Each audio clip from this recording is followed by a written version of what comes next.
ආයුබෝවන් මගේ පුතාලා දූලා අද අපි මේ මුණ ගැහෙන්නේ විදස ඩිජිටල් ඉස්කෝලේ වැඩසටහනින් ශිෂ්‍යත්ව ප්‍රශ්න පත්‍රයේ දෙවෙනි ප්‍රශ්න පත්‍රයත් එක්ක. පුතාලා දන්නවා මේ වෙනකොට කොහොමද දෙවෙනි ප්‍රශ්න පත්‍රයේ සකස් වෙන්නේ කියලා. ඔබට පැයක කාලයක් හිමි වෙනවා.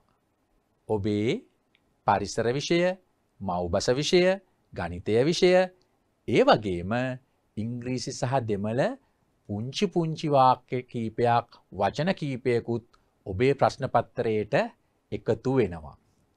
එතකොට මේ ප්‍රශ්න පත්‍රයේ ඔබ හොඳින් කියවිය යුතුයි. නිවැරදිව ප්‍රශ්න පත්‍රයට පිළිතුරු ලිවීමේ පළවෙනි රහස තමයි ප්‍රශ්න පත්‍රය හොඳින් කියවීම. ඊළඟට අපි දන්නවා මේ ප්‍රශ්න පත්‍රයේ අපිට බොහොම පැහැදිලිවම පිළිතුරු දෙන පිළිතුරු වර්ණ කීපයක් දීලා තියෙන ප්‍රශ්න කීපයක් තියෙනවා. ඒ වගේම අපිට ලියන්න තියෙන ප්‍රශ්න තව ප්‍රමාණයක් තියෙනවා. එතකොට ඔබේ අත්අකුරු පිළිබඳව හොඳින්ම සැලකිලිමත් වෙන්න ඕන මේ දෙවැනි ප්‍රශ්න පත්‍රයේදී. විභාගයේ ලොකුම රහස ඒකයි. හොඳයි. අපි අද යොමුවෙමු මේ ශිෂ්‍යත්ව විභාගයේ පෙරහුරු ප්‍රශ්න මාලාවේ දෙවැනි ප්‍රශ්න පත්‍රයේ ආරම්භයට පුතේ දුවේ අපි එහෙනම් යොමුවෙමු. බලන්න. පහත ගීතය ඇසුරින් අසා ඇති ප්‍රශ්නවලට පිළිතුරු ලියන්න. පහත ගීතය ඇසුරින් අසා ඇති ප්‍රශ්නවලට පිළිතුරු ලියන්න. ඔබ දන්නවා ඔබට දෙවැනි ප්‍රශ්න පත්‍රයේ මුලින්ම ලැබෙන්නේ එක්ක ඡේදයක්, එහෙම නැත්නම් මෙන්න මේ වගේ ගීතයක්, එහෙමත් නැත්නම් කවි පෙළක් ඔබට ලැබෙන්නට පුළුවන්. මේ පෙරහුරු ප්‍රශ්න පත්‍රයේ නම් ඔබට ලැබිලා තියෙන්නේ බොහොම ලස්සන ගීතයක්. අපි ගත්තොත් පියා සහ දුව මේ දෙන්න තමයි මේක කියන්නේ. එතකොට පියා කියනවා හැම ගෙදරම මල් ජයට පිපේ නම් ගම්මානෙ මැසොඳුරුයි දුවේ මේ ගම්මානෙ මැසොඳුරුයි. නේද? දුව කියනවා ගමින් ගමට මල් කැකුළු පිපෙන විට මගේ රට හරි සුවඳයි පියාණෙනි මගේ රට හරි සුවඳයි. හරි ලස්සන ගීතයක කොටසක්. පියා කියනවා රටින් රටට සුවඳ දුවන විට මුළු ලෝකෙම සුවඳයි දුවේ මේ මුළු ලෝකෙම සුවඳයි. සමන් මලක් වී පිපෙන්න ආසයි මගේ මේගේ මිදුලේ පියාණෙනි මගේ මේගේ මිදුලේ. බොහොම ලස්සන ගීතයක, රසවත් ගීතයක කොටස් දෙකක් තමයි මේ ඔබ දැක්කේ. අපි බලමු මේ ගීතය අපි පොඩ්ඩක් පුතේ දුවේ රස විඳිමු.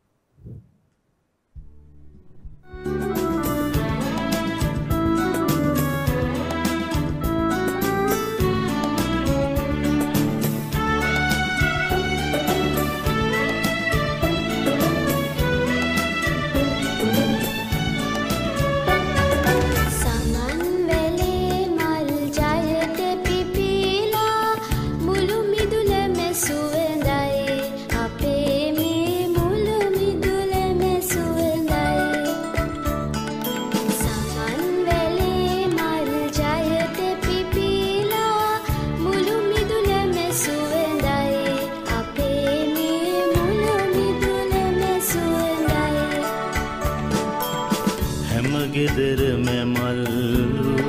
පිපේනම් ගම්මානේ මෑ සොඳුරුයි දුවේ මේ ගම්මානේ මෑ සොඳුරුයි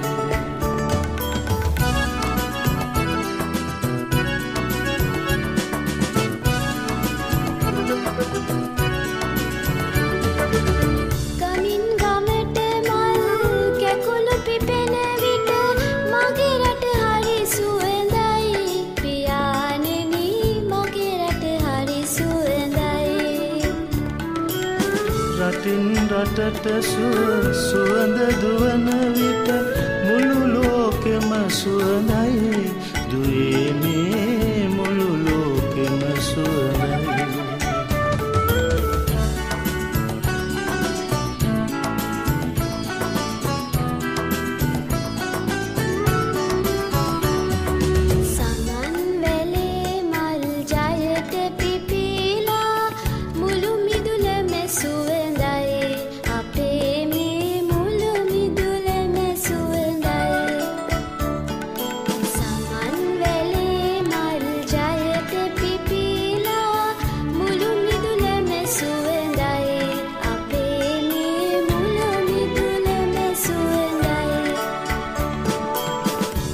ගෙදර මැමල් රුවට පිපේනම් ගම්මානේ මෑ සොඳුරුයි දුවේ මේ ගම්මානේ මෑ සොඳුරුයි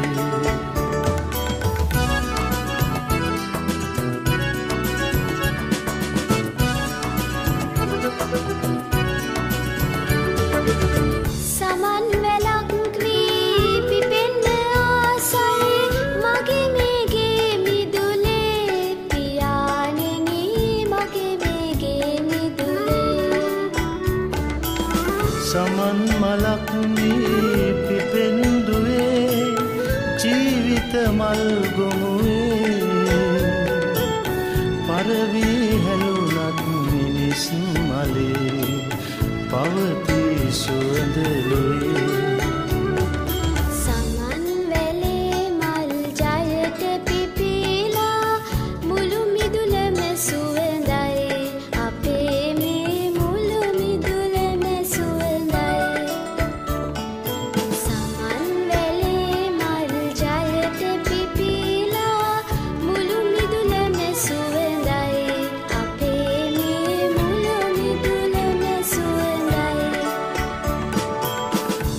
ගෙදර මැමල් රුවට පිපේනම් ගම්මානේ මෑ සොඳුරුයි දුවේ මේ ගම්මානේ මෑ සොඳුරුයි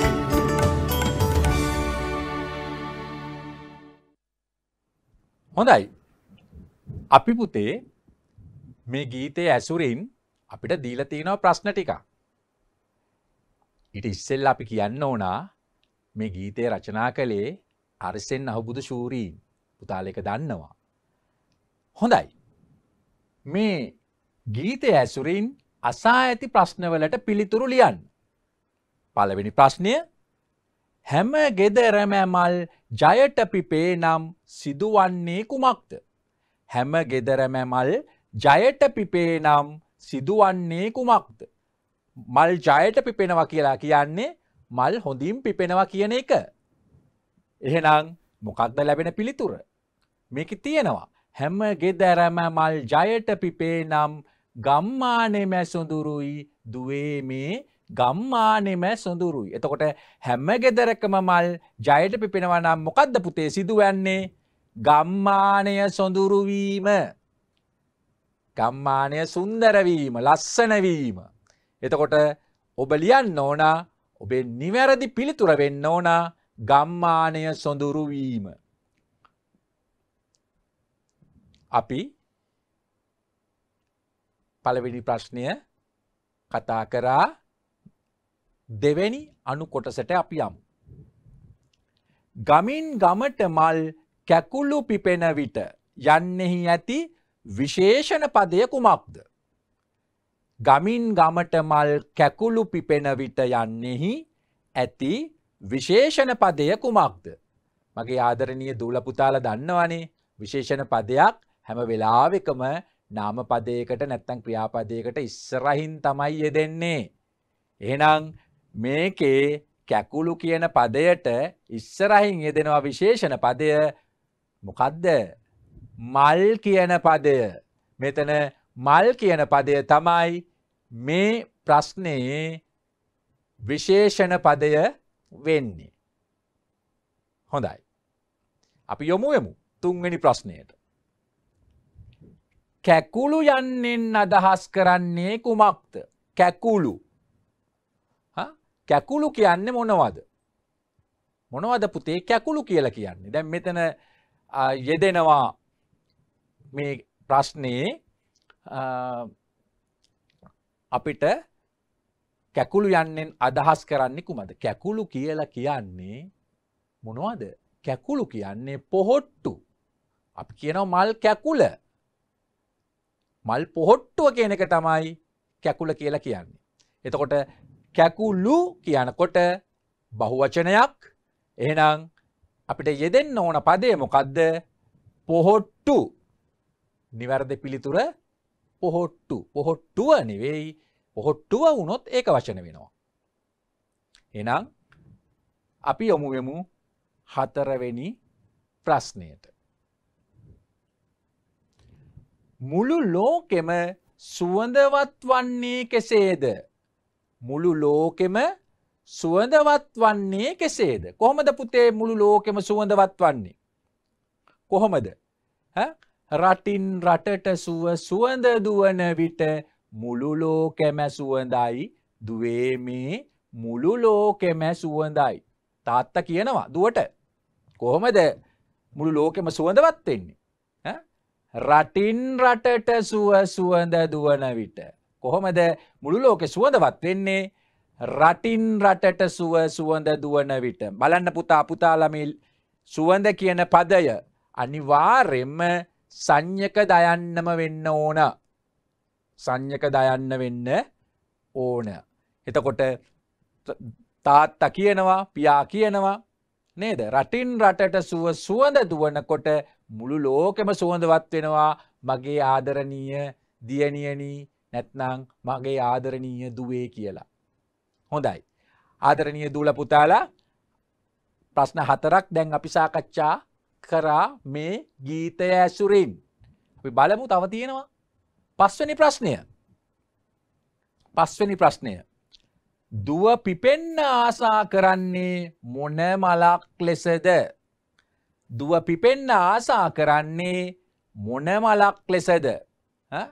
සමන් මලක් වී පිපෙන්න ආසයි මගේ මේගේ මිදුලේ.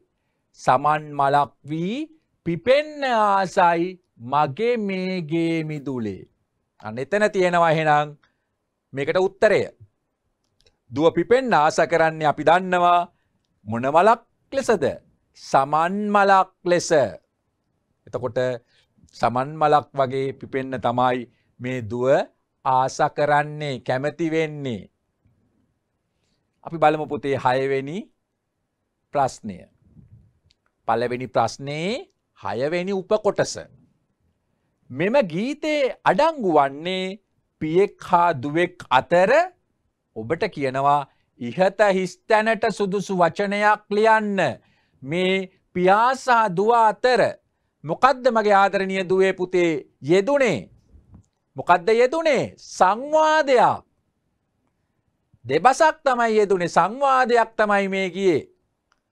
තාත්තා සහ දුව අතර සංවාදයක් තමයි මේ ප්‍රශ්නයට යෙදෙන නිවැරදි පිළිතුර වෙන්න ඕන සංවාදයකි නැත්තම් සංවාදයක් කිව්වම පිළිතුර නිවැරදි වෙනවා. හොඳයි. ඔන්න පළවෙනි ප්‍රශ්නේ අපට තිබුණු උපකොටස් ටික තමයි මේ කතා කරේ. එතකොට මේවට පිළිතුර ලියනකොට පුතාලගේ අකුරු ටික බොහොම ලස්සනට තියෙන්න ඕන, බොහොම රවුම්ව නේද? ඊටාම නිවැරදි අක්ෂර භාවිත කරලා මේකේ තියෙන්නට ඕන. හොඳයි පුතේ දුවේ. අපි එහෙනම් දැන් පළවෙනි ප්‍රශ්නේ උපකොටස් 6ම සාකච්ඡා කරලා ඉවරයි. අපි යමු දෙවෙනි ප්‍රශ්නෙට.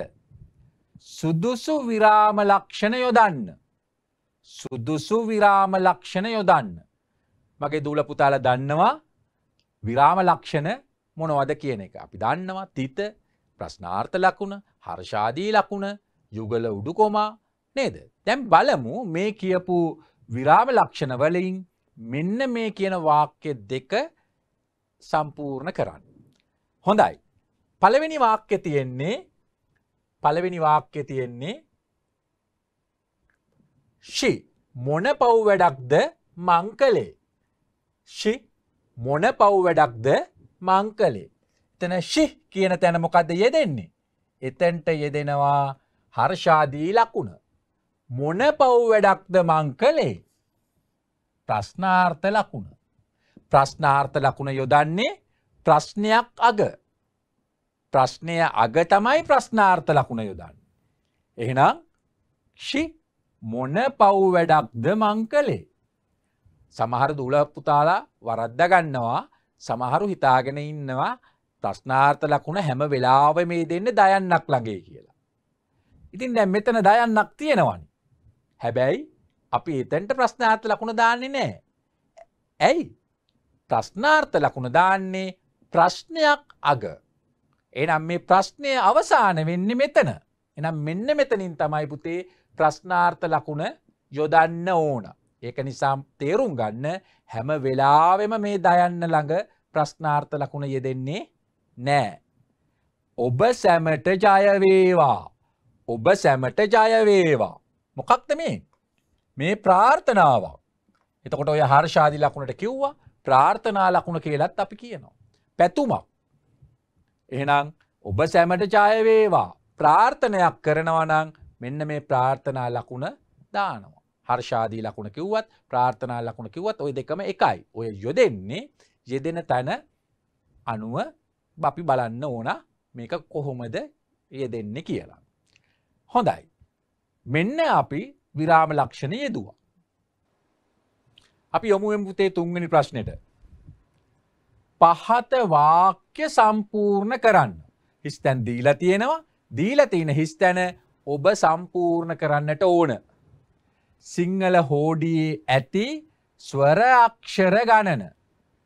සිංහල හෝඩිය, සිංහල වර්ණමාලාව, එහෙම නැත්නම් සිංහල අක්ෂරමාලාව ඔය කෝකෙනුත් කියන්නේ සිංහල හෝඩියම තමයි.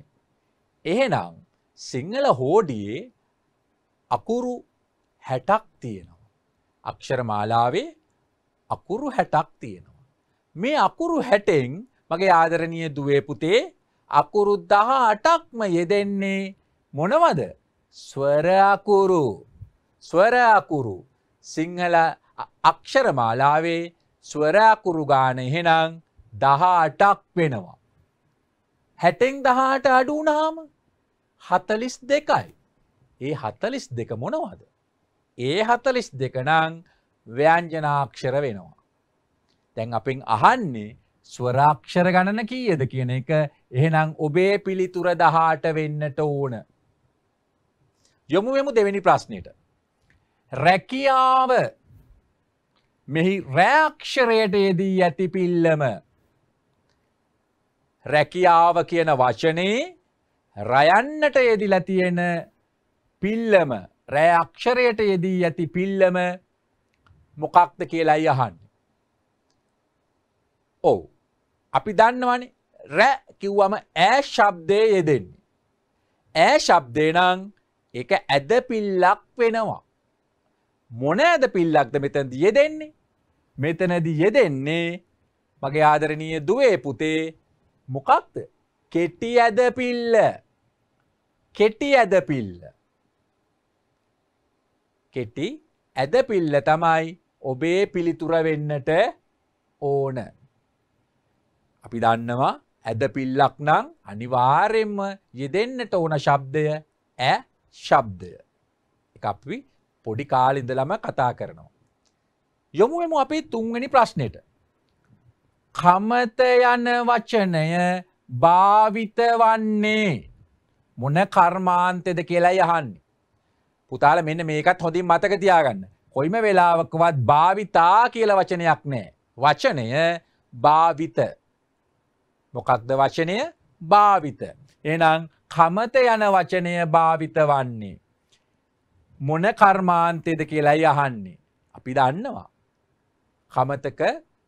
කමත කියන වචනය යෙදෙන්නේ කෘෂි කර්මාන්තේ. කමත කියන වචනය යෙදෙන්නේ කෘෂි කර්මාන්තයේ යෙදෙන්නේ. එතකොට කෘෂි කියලා අපි ලියන්න පුළුවන් වෙන්න ඕන. කයන්නට ගැටය සහිත ඇලපිල්ල, ඒ වගේම මූර්ධජ ශයන්නට ඉස්පිල්ල. කෘෂි කර්මාන්තයේදී තමයි කමත කියන වචනය භාවිත කෙරෙන්නේ. හොඳයි පුතේ. ප්‍රශ්න 3ක් දැන් අපි ඉවර කළා. අපි යමු 4 වෙනි ප්‍රශ්නයට. සුදුසු අවසාන ක්‍රියාපදය යටින් ඉරක් අඳින්න. අවසාන ක්‍රියාපදය යටින් ඉරක් අඳින්න. අවසාන ක්‍රියාපදයට අපි නමක් කියනවා. අපි දන්නවනේ. අවසාන ක්‍රියාපදයට අපි ආඛ්‍යාතය කියලා කියවෙනවා. යම්කිසි වාක්‍යයක අවසාන ක්‍රියාපදය අපි ආඛ්‍යාතය කියන නමින් තමයි හඳුන්වන්නේ. ආඛ්‍යාතය කරන කෙනා කවුද? ආඛ්‍යාතය කරන කෙනා උක්තය වෙනවා.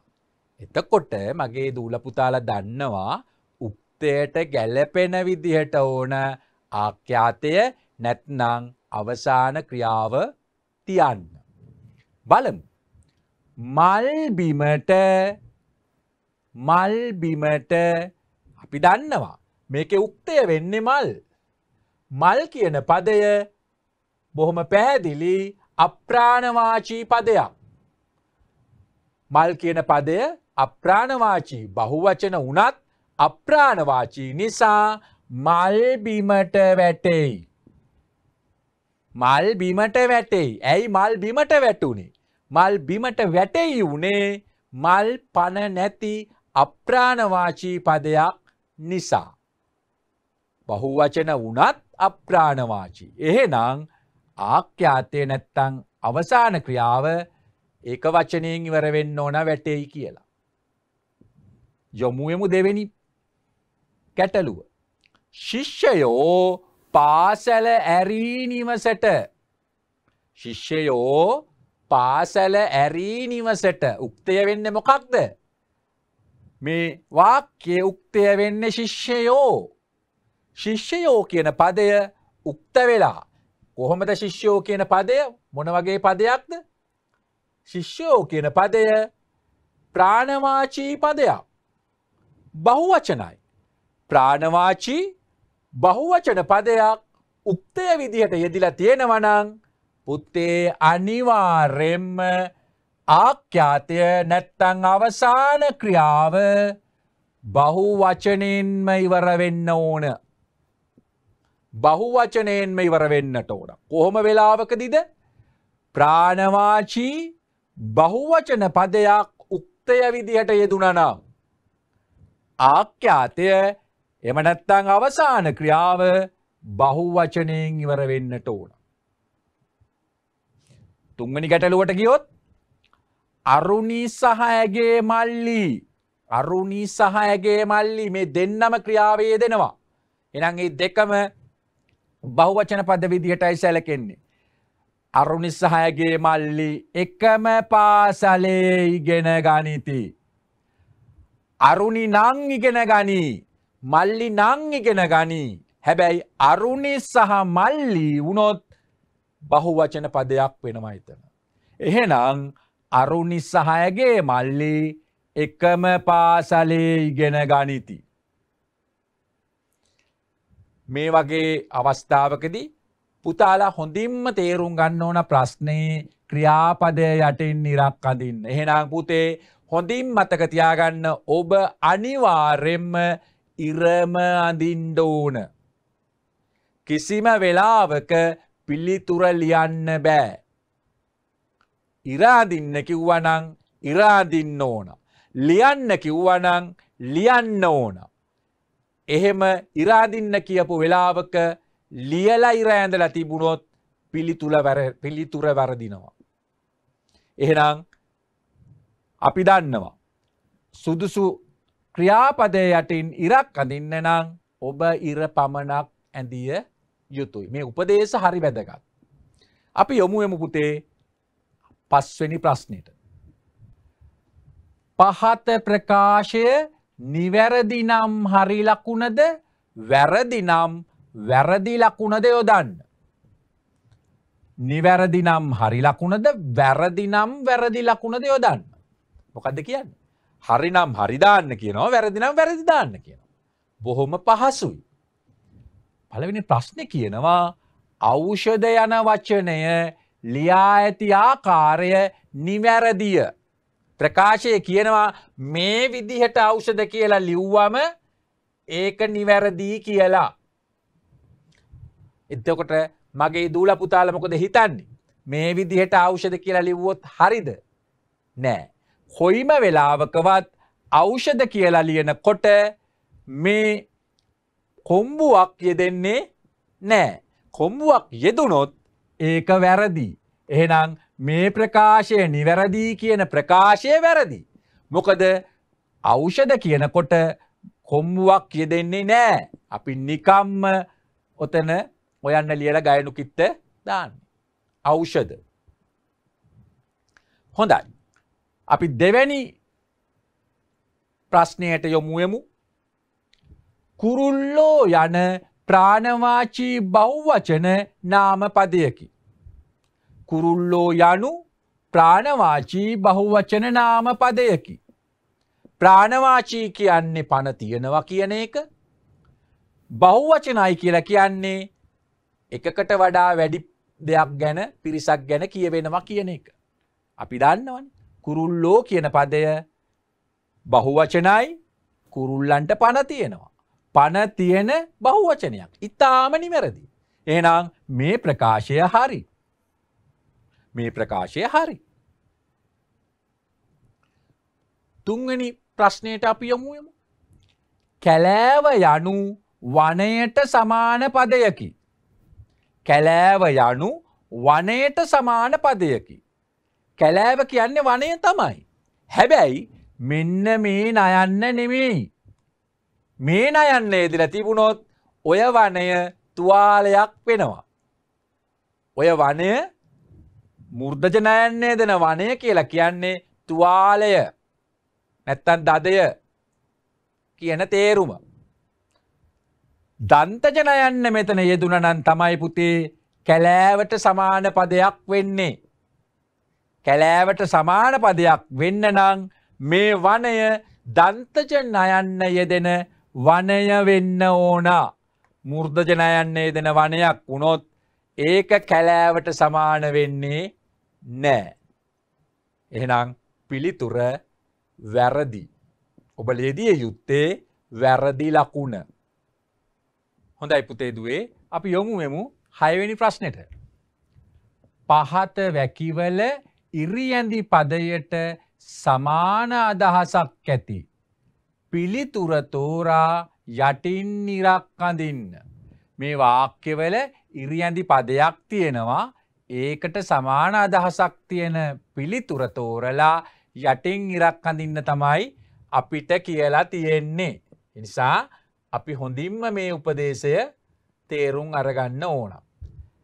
පළවෙනි වාක්‍යය තියෙනවා. නන්නත්තාරේ යන බල්ලන් නිසා ජලබීතිකාව බෝවේ. නන්නත්තාරේ කියන පදය තමයි ඉරියැඳි පදය. මොකක්ද නන්නත්තාරේ කියලා කියන්නේ? දඩාවතේ. නන්නත්තාරේ කියලා කියන්නේ දඩාවතේ. එතකොට ඔය ඉබාගාතේ යන ඔය බල්ලෝ හින්දා ජලබීතිකා රෝගය බෝ වෙනවා කියන එක තමයි කියන්නේ.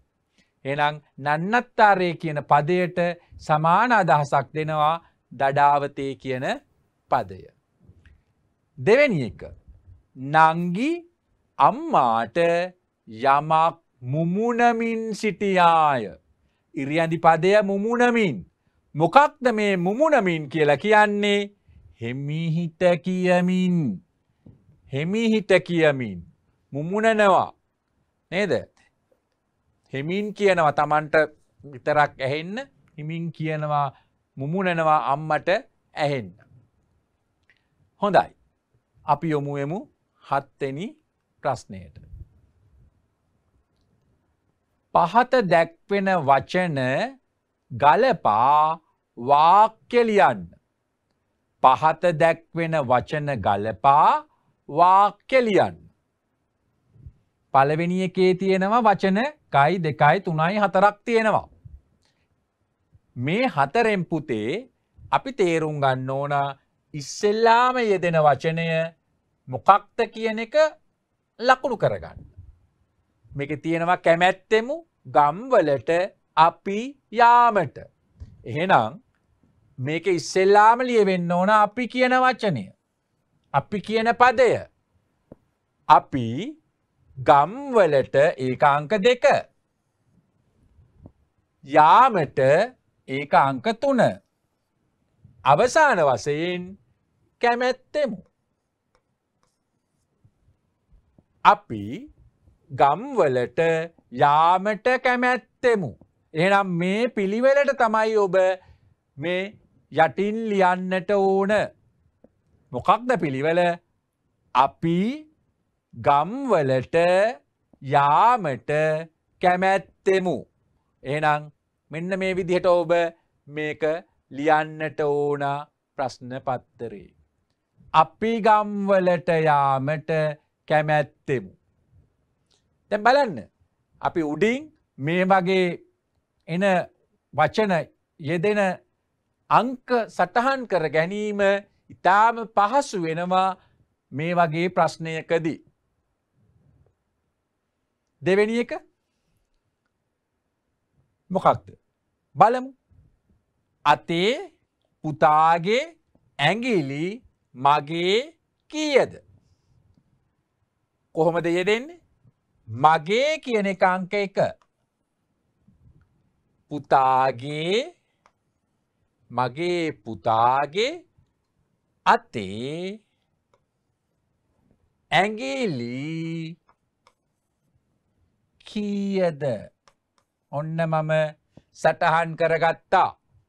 එහෙනම් ඉස්සෙල්ලාම කියවෙන්න ඕන මගේ කියන වචනය, දෙවනුව පුතාගේ කියන වචනය, අතේ ඇඟිලි කීයද? මේ විදිහට ඔබ සටහන් කරන්නට ඕන. මගේ පුතාගේ අතේ ඇඟිලි කීයද? මේවා ලියනකොට හොඳින් මතක තියාගන්න මේ ඈත් වෙලා තියෙන පද අකුරු ඒ විදිහටම ඈත් කරලා ලියන්නටම ඕන. එතකොට තමයි ඔබට විභාගයේදී ලකුණු ලැබෙන්නේ. සමහර දරුවෝ විභාගයට ගිහිල්ලා ඇවිල්ලා කියනවා හොඳින් ලියවපු බව කියනවා. හැබැයි ඒකට පිළිතුරු සකස් කරලා ඊට පස්සේ ප්‍රශ්න පත්‍ර පිළිතුරු පත්‍ර බලලා ප්‍රතිඵල එනකොට ඒ බලාපොරොත්තු වූ ප්‍රතිඵලය ලැබිලා නැහැ. එහෙම වෙන්න හේතුව තමයි මෙන්න මේ වගේ සුළු වැරදි. විභාගයේදී මේ සුළු වැරදි සියල්ලම බලනවා ඔබේ. ඒ නිසා මෙතන කීයද කියනකොට ඔබත් මේ විදිහට දයන්න ඈත් වෙලා ලියවෙන්නටම ඕන. තුන්වෙනි එක. ආවාය ගමනින් පන්තියට ගුරුතුමී කඩිනම්. කොහොමද අපි ඕක සකස් කරන්නේ? බලන්න. කොහොමද අපිට ඕක ලියන්න පුළුවන්? අපිට ඉස්සෙල්ලාම ලියන්න පුළුවන් ගුරුතුමී. ගුරුතුමී කඩිනම් ගමනින් පන්තියට. හතරවෙනි එක ආවාය 5. ගුරුතුමී කඩිනම් ගමනින් පන්තියට ආවාය. එම නැත්නම් ගුරුතුමී පන්තියට කඩිනම් ගමනින් ආවාය කිව්වත් හරි. ගුරුතුමී කඩිනම් ගමනින් පන්තියට ආවාය. බලන්න මේ වචන ටික පෙළගැස්වුණු ආකාරය. හොඳයි. 7 වෙනි ප්‍රශ්නය අවසానයි. අපි යමු 8 වෙනි ප්‍රශ්නෙට. පහත වැකිවල උක්ත පදයට සුදුසුම විශේෂණ පදයක් තෝරා තිත් ඉර මත ලියන්න. ඉතාම ගැලපෙන විශේෂණ පදය තමයි ලියන්නට ඕන. සුදුසුම විශේෂණ පදය. අනිත් ඒවත් සුදුසුයි. ඒ සුදුසු වෙන විශේෂණ පද අතුරින් ඉතාම සුදුසු වෙන විශේෂණ පදය තමයි ඔබ මෙහි ලිවිය යුතු වන්නේ. බලන්න අපිට දීලා තියෙන වචන ටික ගත්තොත් අපිට දීලා තියෙන වචන ටික හිඟන, නිර්භීත, අදක්ෂ, සැදැහැවත්, නපුරු, දක්ෂ. අංක 1 මුලට හිස් තැනක් ක්‍රීඩිකාව හරසරින් සම්මාන ලැබුවාය. ක්‍රීඩිකාව හරසරින් සම්මාන ලැබුවාය. හරසරින් සම්මාන ලබන්න මොන වගේ ක්‍රීඩිකාවක් වෙන්න ඕනේද? අපි දන්නවා නේද? දක්ෂ ක්‍රීඩිකාවක් වුණොත් තමයි හරසරින් සම්මාන ලබන්න පුළුවන් වෙන්නේ. හරසරින් සම්මාන ලබන්න පුළුවන් වෙන්නේ දක්ෂ ක්‍රීඩිකාවක් වුණොත්. උපාසිකාව කාගේත් පැසසුමට ලක් වූවාය. මොන වගේ උපාසිකාවක්ද? අපි දන්නවා. සැදැහැවත්. සැදැහැවත්. සැදැහැවත්.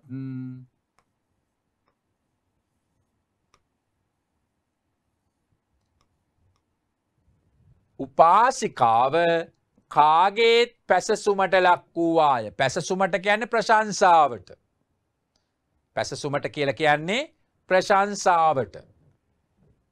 සෙබලා සතුරාට පහර දෙති. සෙබලා සතුරාට පහර දෙති. සතුරාට හොඳින්ම පහර දෙන්නේ. නිවැරදිවම පහර දෙන්නේ. අපි දන්නවා මොන වගේ සෙබලෙක් වෙන්න ඕනේද? ඔව්. නිර්භීත සෙබලා. නිර්භීත සෙබලා. නිර්භීත බයන්න මහප්‍රාණ බයන්න. නිර්භීත සෙබලා තමයි සතුරාට තාම නිවැරදිව පහර දෙන්නේ. හොඳින්ම පහර දෙන්නේ. ඔන්න අපි විශේෂණ පද යෙදුවා. අපි දන්නවනේ අපේ දෙවෙනි ප්‍රශ්න පත්තරේ පුතාලට යෙදෙනවා වාක්‍ය 3ක් ලියන්න. වාක්‍ය 3ක් ලියන්න යෙදෙනවා. එතකොට මේ වාක්‍ය 3 ලියනකොට පුතාලා මොනවද කරන්න ඕන? පළවෙනිම කාරණේ තමයි මාතෘකාවට අදාළව ලියවෙන්න ඕන. මාතෘකාවට අදාළව ලියවෙන්නට ඕන. ඊළඟට උක්තාක්‍යාත ගැලපෙන්න ඕන. මේ ප්‍රශ්නේ නම් අපිට කියනවා එක වැකියක වචන ගණන 5ට වැඩි විය යුතුයි. මෙන්න මේක තේරුම් ගන්න ඕන. එක වැකියක වචන 5කට වැඩි වෙන්න ඕන කියන්නේ 5ක් ලියලා හරියන්නේ නැහැ. 5කට වැඩි කියලා කියන්නේ ඔබ 6ක් හෝ 7ක් හෝ ඊට වැඩියෙන් ලියවෙන්න ඕන. අඩුම වශයෙන් 6ක් වත් තියෙන්නට ඕන 5ට වැඩි කිව්වම. මෙන්න මේක තේරුම් ගන්න. ඒ වගේම ඔබ ලියන වාක්‍ය උක්තාක්‍යාත ගැලපෙන්නට ඕන. නිවැරදි අක්ෂර වින්‍යාස භාවිත කරන්නට ඕන. විරාම ලකුණු සුදුසු පරිදි යොදන්නට ඕන. මෙන්න මේ කියපු රීතීන් වලට එකඟව තමයි මේ ප්‍රශ්නයක් අපි පිළිතුරු ලියන්නට ඕන වෙන්නේ. මාතෘකාව දීලා තිනවා සැදෑ අසිරිය. සැදෑ අසිරිය ඊටාම සරල මාතෘකාවක්. මේ සැදෑ අසිරිය කියන්නේ සැදෑ කියන්නේ සන්ධ්‍යාව. ඉතින් මේ සැදෑ කාලයේ අසිරිය අලංකාරවත් බව විචිත්‍රවත් බව ඔප්නං වෙන විදිහට පුතාලට පුළුවන් වාක්‍ය 3ක් නිර්මාණය කරන්න.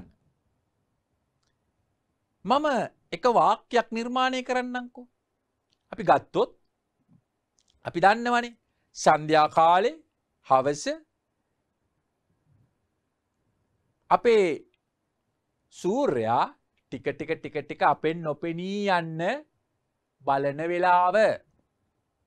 ටික නොපෙනී යන්න බලන වෙලාව. අපි හවසට මුහුදු තීරයට ගියෝතින් ඉර මොකද වෙන්නේ? ඔව් ටික ටික අර මුහුද ගිලිලා නොපෙනී යනවා. එතකොට මේක ඇසුරින් අපිට පුළුවන් වාක්‍යයක් ගොඩනගන්න. අපි කොහොමද අපිට ගොඩනගන්න පුළුවන්? අපි ගොඩනගමු. දවසේ මෙහෙවර අවසන් කර හිරු කුමරා මහ මුහුදේ ගිලී යාමට ආසන්නය. මහ මුහුදේ ගිලී ගොස් ඇත කියන්න බෑ. එහෙම වුණොත් ඒක රාත්‍රියනේ. මහ මුහුදේ ගිලී යාමට ආසන්නයි. බලන්න. දවසේ මෙහෙවර නිමවා හිරු කුමරා මුහුදු කුසේ ගිලී යාමට ආසන්නය. මුහුදේ ගිලිලා යන්න ආසන්නයි. ගිලිලා යනව නෙවෙයි. යන්න ලං වෙලා. සන්ධ්‍යාව කියන්නේ ඒකනේ. අපිට දෙවෙනි එක තව වාක්‍යයක් අපිට නිර්මාණය කරගන්න පුළුවන්. කුරුල්ලෝ පියාසලමින් රටාවකට කැදලි කරා පියාඹති. පියාඹති කුරුල්ලෝ. ඊටාම නිවැරදි. ප්‍රාණවාචී බහුවචන පදයක් උක්ත වුණා. එහෙනම් ආඛ්‍යාතයේ බහුවචන වුණා පියාඹති කියලා. කුරුල්ලෝ පියාසලමින් රටාවකට කැදලි කරා පියාඹති නේද? කැදලි කරා රටාවකට තමයි මේ කුරුල්ලෝ හැන්දෑ කාලේ පියාඹාගෙන යන්නේ. උදේට කෑම හොයාගෙන එළියට බැහැලා ගිහිල්ලා මේ කෑම හොයාගෙන ඒ ඇවිදලා දැන් පියාඹාගෙන නැවත තමන්ගේ කැදැල්ල කරා එන වෙලාව එන්නේ එක රටාවකට. රටාවකට තමයි මේ කුරුල්ලෝ එන්නේ. එක විචිත්‍රවත් බවක් සැඳෑ කාලයේ අපි දකින. ඒ වගේම අපිට තුන්වෙනි වාක්‍ය විදිහට නිර්මාණය කරන්න පුළුවන් සන්ධ්‍යාව වලාකුළු. පුතාලා දන්නවනේ සාමාන්‍ය දවසක සන්ධ්‍යා කාලේ වලාකුළු රන්වන් පාටින් නැත්තම් රත්තරන් පාටින් මේක දිලිසෙනවා.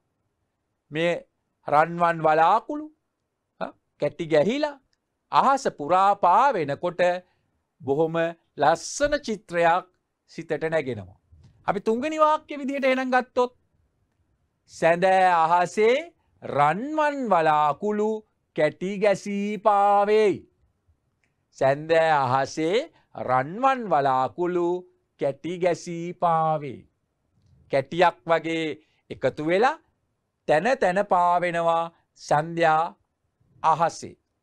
මේ සන්ධ්‍යා කාලේ ඔබ අපි දකින දේවල් තව තියෙනවා. අපි දන්නවනේ පුංචි පුතේ දුවේ හවසට පිපෙන මල් වර්ග මොනවද මේ හවසට පිපෙන මල් වර්ග? ඔව්. වැටකොළු මල් පිපෙන්නේ හවසට. හෙන්දිරික්ක මල් පිපෙන්නේ හවසට. එතකොට අපිට ඒක යොදාගෙන තව ලස්සන වාක්‍යයක් ඕනනම් හදන්න පුළුවන්. වැටකොළු මල්, හෙන්දිරික්කා මල් අහස දෙස බලමින් සිනාසෙයි. හෙන්දිරික්කා මල්, වැටකොළු මල් අහස දෙස බලමින් සිනාසෙයි. අහස දෙස බලාගෙන සිනාසෙනවා කියන්නේ මල් පිපෙනවා කියන එක. මල පිපිලා තියෙනවා කියන එක. බලන්න මේ හැම වෙලාවකම මේ දීලා තියෙන වචනවල වචන ප්‍රමාණය එක වාක්‍යයක 5ට වඩා වැඩි. බලන්න මේක හොඳින්ම ඔබ තේරුම් ගන්නට ඕන. වචන ගණන එක වාක්‍යයක 5කට වඩා වැඩි වෙන්න ඕන. ඒ විතරක් නෙවෙයි උක්තාඛ්‍යාත ගැලපෙන්නට ඕන. ඒ වගේම විරාම ලකුණු දැන් මේකේ නම් යෙදිලා තියෙන්නේ නැවතීමේ ලකුණ. ඒක යෙදිලා තියෙනවා. නිවැරදි අක්ෂර වින්‍යාසයේ පාවිච්චි වෙන්නට ඕන. දැන් සැඳෑ කියනකොට දයන්න සංඥක වෙන්න ඕන. වලාකුළු කියනකොට පළවෙනි ලයන්න දන්තජ වෙන්නට ඕන. දෙවෙනි ලයන්න මුර්ධජ ලු වෙන්නට ඕන. මෙන්න මේවා තමයි විභාගයේදී ඔබෙන් නිවැරදිවම අපේක්ෂා කරන දේවල්. ඔබට ලකුණු ලැබෙන්නේ මෙන්න මේ දේවල් වලට. එහෙනම් මාතෘකාවක් යටතේ සැඳෑ අසිරිය කියන මාතෘකාව යටතේ අපි වාක්‍ය 3ක් පෙළ ගැස්සුවා. යමු අපි ඊළඟ ප්‍රශ්නයට. 10 වෙනි ප්‍රශ්නය. පහත දී ඇති රූපවල නම් ඉංග්‍රීසියෙන් ලියන්න. අපි දන්නවනේ දෙවෙනි ප්‍රශ්න පත්තරේ ඔබගේ ඉංග්‍රීසි දැනුමත් පොඩ්ඩක් මනිනවා. හොඳයි. පළවෙනි රූපේ රාමුවේ ඔබට පේන්නේ මොකද්ද? පළවෙනි රූප රාමුවේ අඹ ගෙඩියක් තියෙනවා. පළවෙනි රූප රාමුවේ අඹ ගෙඩියක්. අඹ ගෙඩියට ඉංග්‍රීසියෙන් මොකද්ද ඔබ කියන්නේ? මගේ දූල පුතාලා දන්නවා. අඹ ගෙඩියට ඉංග්‍රීසියෙන් කියන්නේ කොහොමද? මැංගෝ. MANGO. ඔහොමම කටපාඩම් කරගන්න. ඔහොමම පාඩම් කරගන්න පුළුවන් මැංගෝ කියන වචනේ මැංගෝ කියන වචනේ ස්පෙලිං MANGO මැංගෝ. දෙවෙනි රූප රාමුවේ පේන්නේ වලහෙක්. දෙවෙනි රූප රාමුවේ පේන්නේ වලහෙක්. දැන් අපිට අපේ රටේ වලහෙක් නම් නෙවෙයි වගේ නේද? අපේ රටේ වලහෙක් නම් අපි දන්නවා අපිට ගොඩක් වෙලාවට අපිට මුණ ගැහෙන්නේ කළු වලස්සු. කමක් නැහැ. බලමු වලහට මොකක්ද අපි කියන්නේ? bear. BEAR bear. ඔන්න දීලා තියෙන රූප රාමු දෙකට අදාළ ඉංග්‍රීසි වචන දෙක. 11 වෙනි ප්‍රශ්නය. සිංහල වැකිය ඉංග්‍රීසියටත් සිංහල වාක්‍යයක් දීලා තියෙනවා. ඒක ඉංග්‍රීසියට හරවන්න ඕන. ඉංග්‍රීසි වැකිය සිංහලටත් ඉංග්‍රීසියෙන් දීලා තියෙන එක සිංහලට හරවන්න ඕන. මම කිව්වනේ මේ පරිසරය විෂයන් යටතේ ඔබට පාසලේදී වෙනමම ඉංග්‍රීසි වචන ටිකකුත් උගන්වනවා. ඒක මේ දෙවෙනි ප්‍රශ්න පත්‍රයට ඔබට බොහෝසේ දායක වෙනවා. මට සහෝදරියක් ඉන්නවා.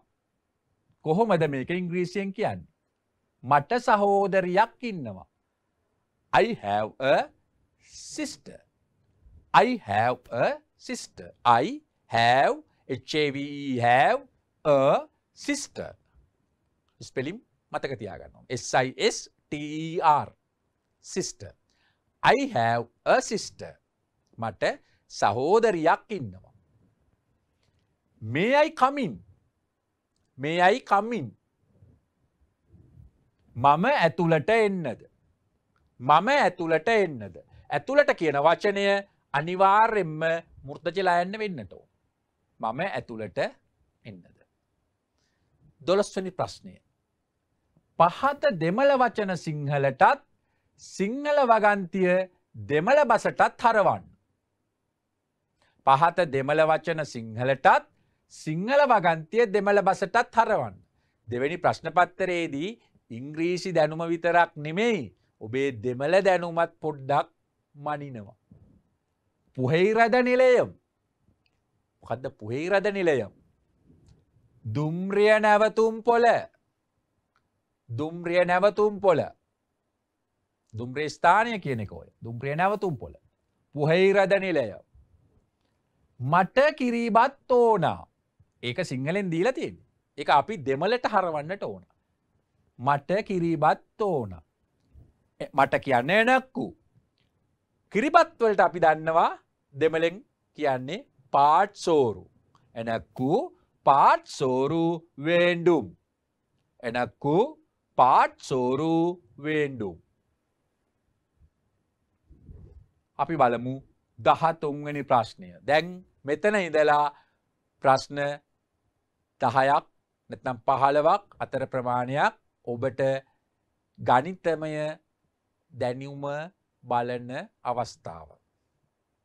ඔබේ ගණිතමය දැනුම බලන්නේ මෙන්න මෙතන ඉඳලා තමයි ප්‍රශ්න 10ක් 15ක් අතර ප්‍රමාණයක් ඔබට ලැබෙනවා ප්‍රශ්න පත්තරේ. අපි බලමු පුතේ. මේවා හදලා ඕන අපි ගන්න. අපි එකින් එක ගණන් ටික හදමු. ගණන් ටික හදන ක්‍රමය හරීම වැදගත් වෙනවා. හොඳයි. 13 වෙනි ප්‍රශ්නේ මොකක්ද කියන්නේ? මෙම සංඛ්‍යා හිපත් වලින් නිරූපණය වන සංඛ්‍යාව ලියන්න. සංඛ්‍යා හීපත්. මේ සංඛ්‍යා හීපත් ඔබ පාසලේදී හැදුවා. ඒ හදලා ඒවා යොදාගෙන මේ සංඛ්‍යා අපි යොදාගෙන විවිධ සංඛ්‍යා නිරූපණය කළා. දැන් මේ සංඛ්‍යා හීපතේ තියෙනවා 800, මේ සංඛ්‍යා හීපතේ 60, මේ සංඛ්‍යා හීපතේ 2. මේකේ 800, මේ සංඛ්‍යා හීපතේ 60. ස්ථානීය අගය රැකෙනවනේ. අර අවසාන එකේ 2. මොකක්ද ඔය කියන්නේ? 2යි 6යි 8යි. එහෙනම් මෙම සංඛ්‍යා හීපත් වලින් නිරූපණය වන සංඛ්‍යාව අපි දන්නවා 862. 862 තමයි මේ සංඛ්‍යා හීපතෙන් නිරූපණය වෙන්නේ. 862. අපි යමු 14 වෙනි ප්‍රශ්නෙට. ඉතාම සරල ප්‍රශ්නයක්. පහත සංඛ්‍යා එකතු කරන්න. අපි බලමු. ඕනම සංඛ්‍යාවක් එකතු කරනකොට නැත්නම් අඩු කරනකොට ඒ සංඛ්‍යාවේ දකුණු අත පැත්තේ කෙරවලේ තමයි ඔබට ලැබෙන්නේ එක ස්ථානය. එක ස්ථානය.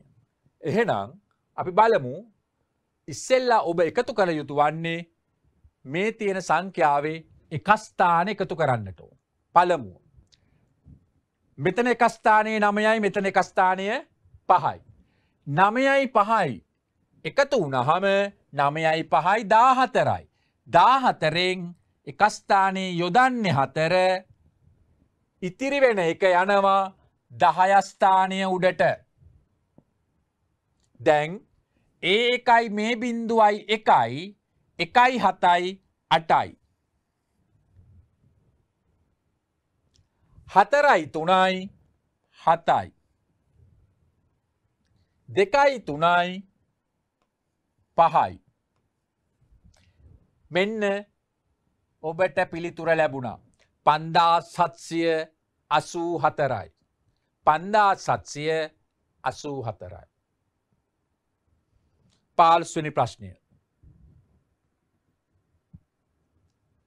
මීටර 8යි සෙන්ටිමීටර 84ක් දිග රිබන් පටියක් සමාන කොටස් දෙකකට කපන ලදී. රිබන් පටියක් දන්නවා. මේ රිබන් පටියේ පුතාලා දූලා හොඳින් බලන්න මේකේ දිග ප්‍රමාණය. මේකේ දිග ප්‍රමාණය මීටර 8කුත් සෙන්ටිමීටර 84ක් වෙනවා. මෙන්න මෙච්චරක් වෙන රිබන් පටිය ඔබ කළ යුත්තේ දෙකකට කපනවා. යමක් දෙකට කපනවා කියන්නේ දෙකෙන් බෙදනවා කියන එක. ඉන් එක කොටසක දිග. අපි දන්නවා 1 මීටරයක් ඇතුලේ සෙන්ටිමීටර් නම් තියෙනවා 100ක්. එහෙනම් මීටර 8 ඇතුලේ සෙන්ටිමීටර් ප්‍රමාණය 800යි. ඒ සෙන්ටිමීටර් 800යි මේ සෙන්ටිමීටර් 84යි කියන්නේ සෙන්ටිමීටර් වලින් ගත්තොත් 884ක ප්‍රමාණයක්. ඔය රිබන් පටියේ ප්‍රමාණය සෙන්ටිමීටර් වලින් කිව්වොත් 884යි. මේ රිබන් පටිය සමාන කොටස් දෙකකට කැපුවා. එහෙනම් දෙකෙන් බෙදනවා. බෙදමු දෙකෙන්. 8ට දෙකේවා 4යි. දෙවරක් 4 8යි. 8න් 8ක් බිඳුවයි. මෙතනට මේ 8 අරගෙන ආවම 8ට දෙකේවා 4යි. දෙවරක් 4 8යි. 8න් 8ක් බිඳුවයි. මේ බිඳුව ළඟට මේ 4 ආවම බිඳුවයි 4යි කියන්නේ 4මයි. 4ට දෙකේවා 2යි. දෙවරක් 2 4යි. 4න් 4ක් අඩු වුණාම බිඳුවයි. එහෙමනම් මෙන්න සෙන්ටිමීටර් 884ක් වෙච්ච රිබන් පටිය දෙකට කැඩුවාම දෙකට කැපුවාම එක කොටසක දිග ප්‍රමාණය අපිට පිළිතුර විදිහට ලැබෙනවා 442යි සෙන්ටිමීටර. මෙන්න මේක තමයි වැදගත්ම වෙන්නේ. ළමයි හිතනවා මගේ ආදරණීය දූල පුතාලා හිතනවා 442 දැම්මම දැන් මේක හරි කියලා. එහෙම නෙවෙයි මේ සෙන්ටිමීටර කියන මේ ඒකකයත් ඔබ දැමිය යුතුයි. මේ සෙන්ටිමීටර කියන ඒකකය ඔබ දැම්මේ නැත්නම් පිළිතුරට ඔබට ලකුණු ලැබෙන්නේ නැහැ. ලකුණු ලැබෙන්නේ නැහැ. අපි 16 වෙනි ප්‍රශ්නයට යමු වුණාම 7 9 12 16 21 කියන සංඛ්‍යාවල මේමයි රටාවක් යෙදිලා තියෙනවා. මේ රටාව දිහා බලලා හිස්තැන් පුරවන්න තියෙන්නේ. පුතාලට හිස්තැන් දෙකක් තියෙනවා. අපි ගත්තොත් 7 කියන සංඛ්‍යාවට දෙකක් එකතු වෙලා තමයි 9 හැදෙන්නේ. 7 කියන සංඛ්‍යාවට දෙකක් එකතු වෙලා මෙන්න 9 හැදුනා. 9 කියන සංඛ්‍යාවට 3ක් එකතු වෙලා තමයි මේ 12 හැදෙන්නේ. 12 කියන සංඛ්‍යාවට 4ක් එකතු වෙලා තමයි 16 හැදෙන්නේ. 16 කියන සංඛ්‍යාවට 5ක් එකතු වෙලා තමයි 21 කියන සංඛ්‍යාව හැදෙන්නේ. එහෙනම් 2ක් එකතු වුණා, 3ක් එකතු වුණා, 4ක් එකතු වුණා, 5ක් එකතු වුණා, ඊළඟට 6ක් එකතු වෙන්නට ඕන. 21ට 6ක් එකතු වුණාම මගේ පුතාලා දූලා දන්නවා ඒක 27ක් වෙන්නට ඕන. එහෙනම් පළවෙනි හිස්තැනට යෙදෙන අගය වෙන්න ඕන 27. 2ක් වැඩි වුණා, 3ක් වැඩි වුණා, 4ක් වැඩි වුණා, 5ක් වැඩි වුණා, 6ක් වැඩි වුණා නම් ඊළඟට 7ක් වැඩි වෙන්න ඕන. 27ට 7ක් එකතු වුණාම 34ක් වෙනවා. එහෙමනම් මගේ රත්තරන් දුවේ පුතේ 34 තමයි දෙවැනි හිස්තැනට ලැබිය යුතු අගය. දෙවැනි හිස්තැනට ලැබිය යුතු අගය නැත්නම් වටිනාකම. හොඳයි. අපි යමු 17 වෙනි ප්‍රශ්නයට. සමබර වී ඇති. සමබරයි කියලා කියන්නේ අර මේ පඩි තරාදියේ මේ තැටි දෙකම එක මට්ටමේ තියෙනවා කියන එක. ඒ කියන්නේ දාපු පඩිවලට මේ අනිත් පැත්තේ තැටියේ තියෙන බර ප්‍රමාණය සමානයි කියන එක. එතකොට සමබර වී ඇති පඩි තරාදියක එක පැත්තක කිලෝ 3ක් බර පඩි තියෙනවා. කිලෝ 3ක් බර පඩි දාලා තියෙනවා. අනිත් පැත්තේ වට්ටක්ක ගෙඩියකුයි ග්‍රෑම් 250 බර පඩියකුත් දාලා තියෙනවා. අහන්නේ වට්ටක්ක ගෙඩියේ බර.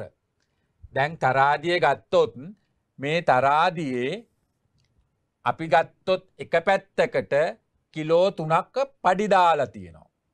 කිලෝ 3ක පඩි. එතකොට කිලෝ 3ක් වටිනාකමක් තියෙන පඩි දාලා තියෙනවා. කිලෝ 3ක පඩි හැදෙන්න නම් අපි දන්නවා කිලෝ 2 පඩියයි කිලෝ 1 පඩියයි තමයි දාන්නේ. එතකොට මේ කිලෝ 3 හැදිලා තියෙන්නේ අපි දන්නවා කිලෝ 2 පඩියයි ඒ වගේම කිලෝ 1 පඩියයි එකතු වෙලා තමයි ඔය කිලෝ 3 හැදෙන්නේ. අනිත් පැත්තට පුතේ දාලා තියෙනවා මොනවද? වට්ටක්ක ගෙඩියක්. ඔන්න අපි හිතමු වට්ටක්ක ගෙඩියක් දැම්මයි කියලා. ඔය වට්ටක්ක ගෙඩියත් එක්ක දාලා තියෙනවා ග්‍රෑම් 250 පඩියක්. මේකත් එක්ක ග්‍රෑම් 250 පඩියක් දාලා තියෙනවා. වට්ටක්ක ගෙඩිය කිලෝ 3කට සමාන වෙන්නේ ග්‍රෑම් 250 පඩියත් එක්ක. වට්ටක්ක ගෙඩිය බර හොයන්න නම් මොකද වෙන්න ඕන? දැන් මේ වට්ටක්ක ගෙඩිය කිලෝ 3කට සමානයි. එහෙම සමාන වෙලා තියෙන්නේ ග්‍රෑම් 250 පඩියත් එක්ක. ඇත්තටම වට්ටක්ක ගෙඩිය බර හොයන්න නම් මේ කිලෝග්‍රෑම් 3න් මේ ග්‍රෑම් 250 බර ප්‍රමාණය අඩු වෙන්නට ඕන. එහෙනම් කිලෝග්‍රෑම් 3ක් කියන්නේ ග්‍රෑම් වලට හැදුවොත් ග්‍රෑම් 3000යි. අපි දන්නවනේ කිලෝග්‍රෑම් එකක ග්‍රෑම් 1000යි. 10 ඒවා 3ක් 3000යි. ඔය ග්‍රෑම් 3000කට වට්ටක්ක ගෙඩිය සමානයි. එහෙම සමාන උනේ ග්‍රෑම් 250 පඩියත් එක්ක. ග්‍රෑම් 250 පඩිය අපිට ගෙදර ගෙනියන්න මුදලාලි දෙන්නේ නෑනේ. එයා 250 පඩි ග්‍රෑම් 250 මේ පඩිය තියාගෙන වට්ටක්ක ගෙඩිය තමයි අපිට දෙන්නේ. එහෙනම් කිලෝ 3ක් බර වට්ටක්ක ගෙඩියෙන් මේ ග්‍රෑම් 250 පඩියේ ප්‍රමාණය අඩු වෙන්න ඕන. එතකොට අපිට ලැබෙනවා ඇත්තටම වට්ටක්ක ගෙඩිය කොපමණද කියලා. බිංදුවෙන් බිංදුවක් බිංදුවයි, බිංදුවෙන් 5 බෑ, මෙතනට ගියා නෑ, මෙහෙන් ගේනකොට මෙතන නැති කෙනාට 9යි, ගේන කෙනා 10යි. 10න් 5ක් 5යි, 9න් 2ක් 7යි. දැන් මෙතන 3ක් නෑ, තියෙන්නේ 2යි. එහෙනම් ග්‍රෑම් 2750යි. එතකොට වට්ටක්ක ගෙඩියේ සැබෑ බර වෙන්නේ පුතේ ග්‍රෑම් 2750 තමයි මෙහි නිවැරදි අගය. කිලෝ 3කට වට්ටක්ක ගෙඩිය සමාන වුණාට ඇත්තටම වට්ටක්ක ගෙඩිය බර ග්‍රෑම් 2750යි. ඇයි කිලෝ 3ට සමාන වුණේ ග්‍රෑම් 250 පඩියකුත් දාපු නිසා. හොඳයි. අපි යොමු වෙමු 18 වෙනි ප්‍රශ්නයට. භාජනයක පළතුරු බීම ලීටර් 2යි මිලිලීටර් 50ක් ඇත. ඉන් මිලිලීටර් 200 වීදුරු 6ක් විකුණන ලදී. භාජනයේ ඉතිරි බීම ප්‍රමාණය කොපමණද? අපි දන්නවනේ, මගේ දූල පුතාලා දන්නවා. 1 ලීටරයකට මිලිලීටර් කොච්චරක් තියෙනවද? ඔව්. 1 ලීටරයකට මිලිලීටර් 1000යි. ඒ කියන්නේ ලීටර් 2 ඇතුලේ මිලිලීටර තියෙනවා 2000ක්. ඒ 2000යි තවත් මිලිලීටර 50යි. ඒ කියන්නේ 2050යි ml. 2050යි ml. මෙන්න මේ භාජනයේ තියෙන පළතුරු බීම ප්‍රමාණය මිලිලීටර් වලට පරිවර්තනය කරගත්තම ඊගාවට කියනවා මිලිලීටර් 200 වීදුරු 6ක් විකිණුවා. එක වීදුරුවක අල්ලනවා මිලිලීටර 200ක්. එකක මිලිලීටර් 200යි. 6ක හොයන්න 6න් ගුණ කරනවා. එතකොට එනවා විකිණූ බීම ප්‍රමාණය. එක වීදුරුවක මිලිලීටර් 200යි වීදුරු 6ක් විකිණුවා. එහෙනම් 6න් ගුණ කරනවා. 6 වරක් බිංදුව බිංදුවයි 6 වරක් බිංදුව බිංදුවයි. 6 වරක් 2 12යි. මිලිලීටර්. එහෙනම් විකිණූ බීම ප්‍රමාණය 1200යි මිලිලීටර්. භාජනයේ තිබුණු බීම ප්‍රමාණය 2050යි මිලිලීටර්. විකිණූ බීම ප්‍රමාණය 1200යි මිලිලීටර්. ඉතිරි ප්‍රමාණය හොයන්නේ තිබුණු ප්‍රමාණයෙන් විකිණූ ප්‍රමාණය අඩු කරනවා. බිංදුවෙන් බිංදුවක් බිංදුවයි, 5න් බිංදුවක් 5යි, බිංදුවෙන් 2ක් බෑ, එකක් ගෙනාවම 10යි, 10න් 2ක් 8යි. මෙතන දැන් 1යි, 1න් 1ක් බිංදුවයි. එහෙනම් මිලිලීටර. එහෙනම් ඉතිරි බීම ප්‍රමාණය වෙන්නේ පුතේ 850යි මිලිලීටර. මෙන්න පිළිතුර. මිලිලීටර 850 තමයි ඔබේ පිළිතුර විය යුත්තේ. පැහැදිලි නේද? අපි යොමු වෙමු 19 වෙනි ප්‍රශ්නෙට. 6 3න් ගුණ කරලා පිළිතුර රෝම සංඛ්‍යාවෙන් ලියා දක්වන්න. 3 වරක් 6 18යි. මේ අපි ලියලා තියෙන්නේ හින්දු අරාබි ඉලක්කමේ. මෙහෙම ලිව්වට විභාගෙදී ලකුණු ලැබෙන්නේ නැහැ. එහෙනම් මේ 18 ඔබ රෝම ඉලක්කමෙන් ලියන්නට ඕන. කොහොමද 18 රෝම ඉලක්කමෙන් ලිව්වම 10යි 8යි. 10 නම් x 8 v I. ඔන්න පිළිතුර. අපි 18 රෝම ඉලක්කමින් ලිව්වා. 18 10යි 8යි. x v I. අපි යමුමු පුතේ 20 වෙනි ප්‍රශ්නෙට. එක්තරා පාසලක පහ ශ්‍රේණියේ සමාන්තර පන්ති 5ක ළමුන් 36 බැගින් සිටිති. ඒ කියන්නේ එක පන්තියක ඉන්නවා ළමයි 36 දෙනෙක්.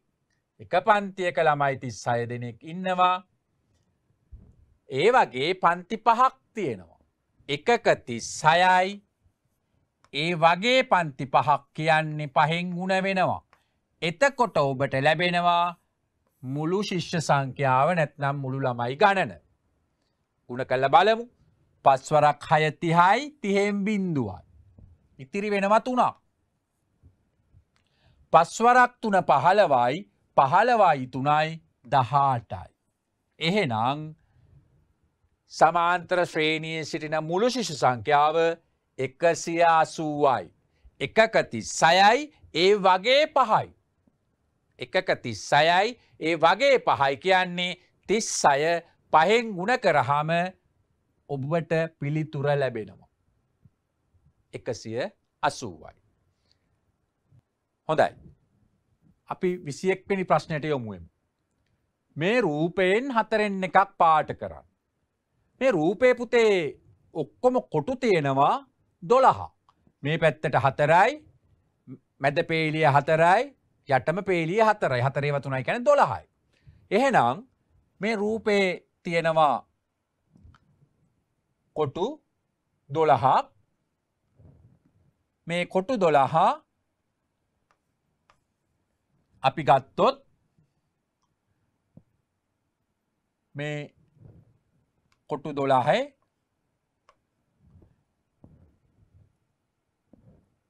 ගත්තම 4න් එකක් කියලා කියන්නේ මේක 4කට බෙදිලා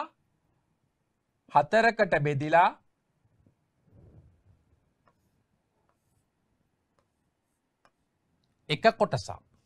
කොටු ඔක්කොම 12යි.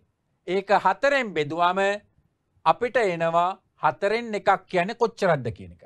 12ට 4 ඒවා 3යි. 4 වරක් 3 12යි.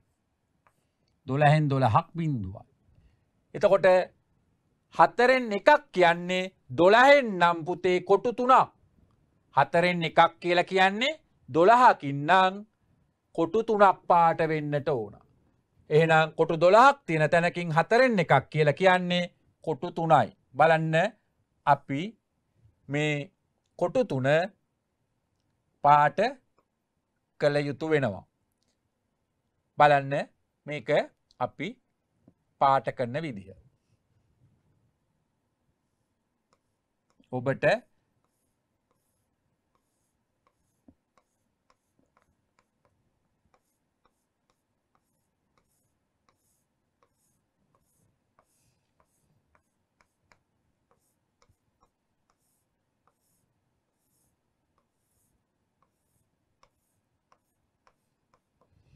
පාට කරන්න පුළුවන් කොටු 3ක්.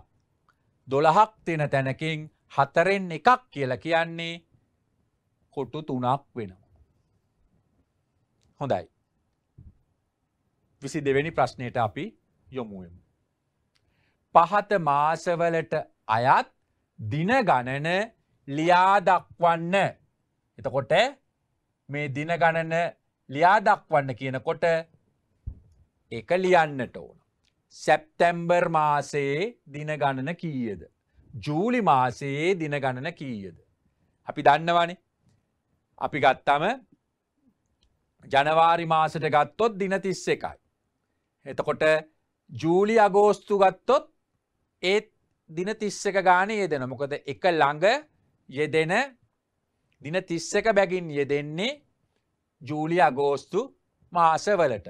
ඉතින් ජූලි අගෝස්තු සැප්තැම්බර් කියන්නේ ඊළඟ මාසෙ. එතකොට එතනට දින 30ක් යෙදෙනවා. දින 30ක් යෙදෙනවා. ජූලි මාසෙට දින 31ක් යෙදෙනවා. පුතාලා දූලා දන්නවා දින 31 බැගින් යෙදෙන මාස 7ක් තියෙනවා.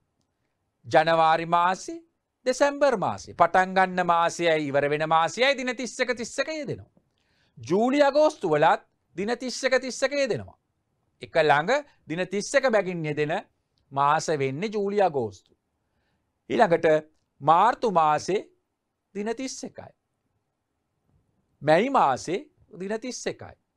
එතකොට සැප්තැම්බර් වලට 30යි, ඔක්තෝබර් වලට 31යි. ඉතින් මාස 7ක් දින 31 ගානේ යෙදෙනවා. මාස 4ක් දින 30 ගානේ යෙදෙනවා. එක මාසයක් එක්ක දින 28යි නැත්තම් දින 29යි. අපි දන්නවනේ පෙබරවාරි මාස ගැන. හොඳයි. 23 වෙනි ගැටලුව. ඇපල් ගෙඩි 60න් 4න් 3ක් නරක් වී තිබුණි. හොඳ ඇපල් ගණන අහනවා. ඇපල් ගෙඩි තියෙනවා පුතේ 60ක්. මෙන්න මංගාව තියෙන ඇපල් ගෙඩි 60.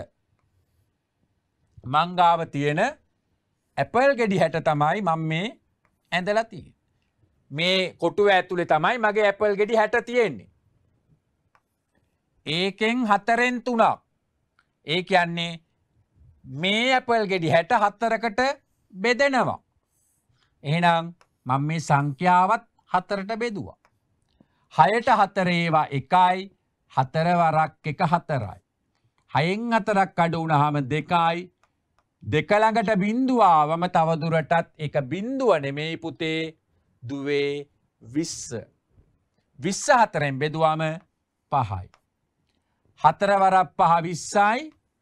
20න් 20ක් බිංදුවක්. එහෙමනම් 60ක් 4කට බෙදුවම එක කොටසක 15යි. එහෙනම් මේ එක කොටසක් පුතේ 15ක් වෙන්න ඕන. එක කොටසක් 15ක් වෙන්න ඕන. දැන් මොකද්ද කියන්නේ? 4න් 3ක් නරක් වෙලා. මේ කොටස් තියෙන 4න් 3ක්ම නරක් වෙලා. එහෙනම් මේකත් නරක් වෙලා, මේකත් නරක් වෙලා, මේකත් නරක් වෙලා.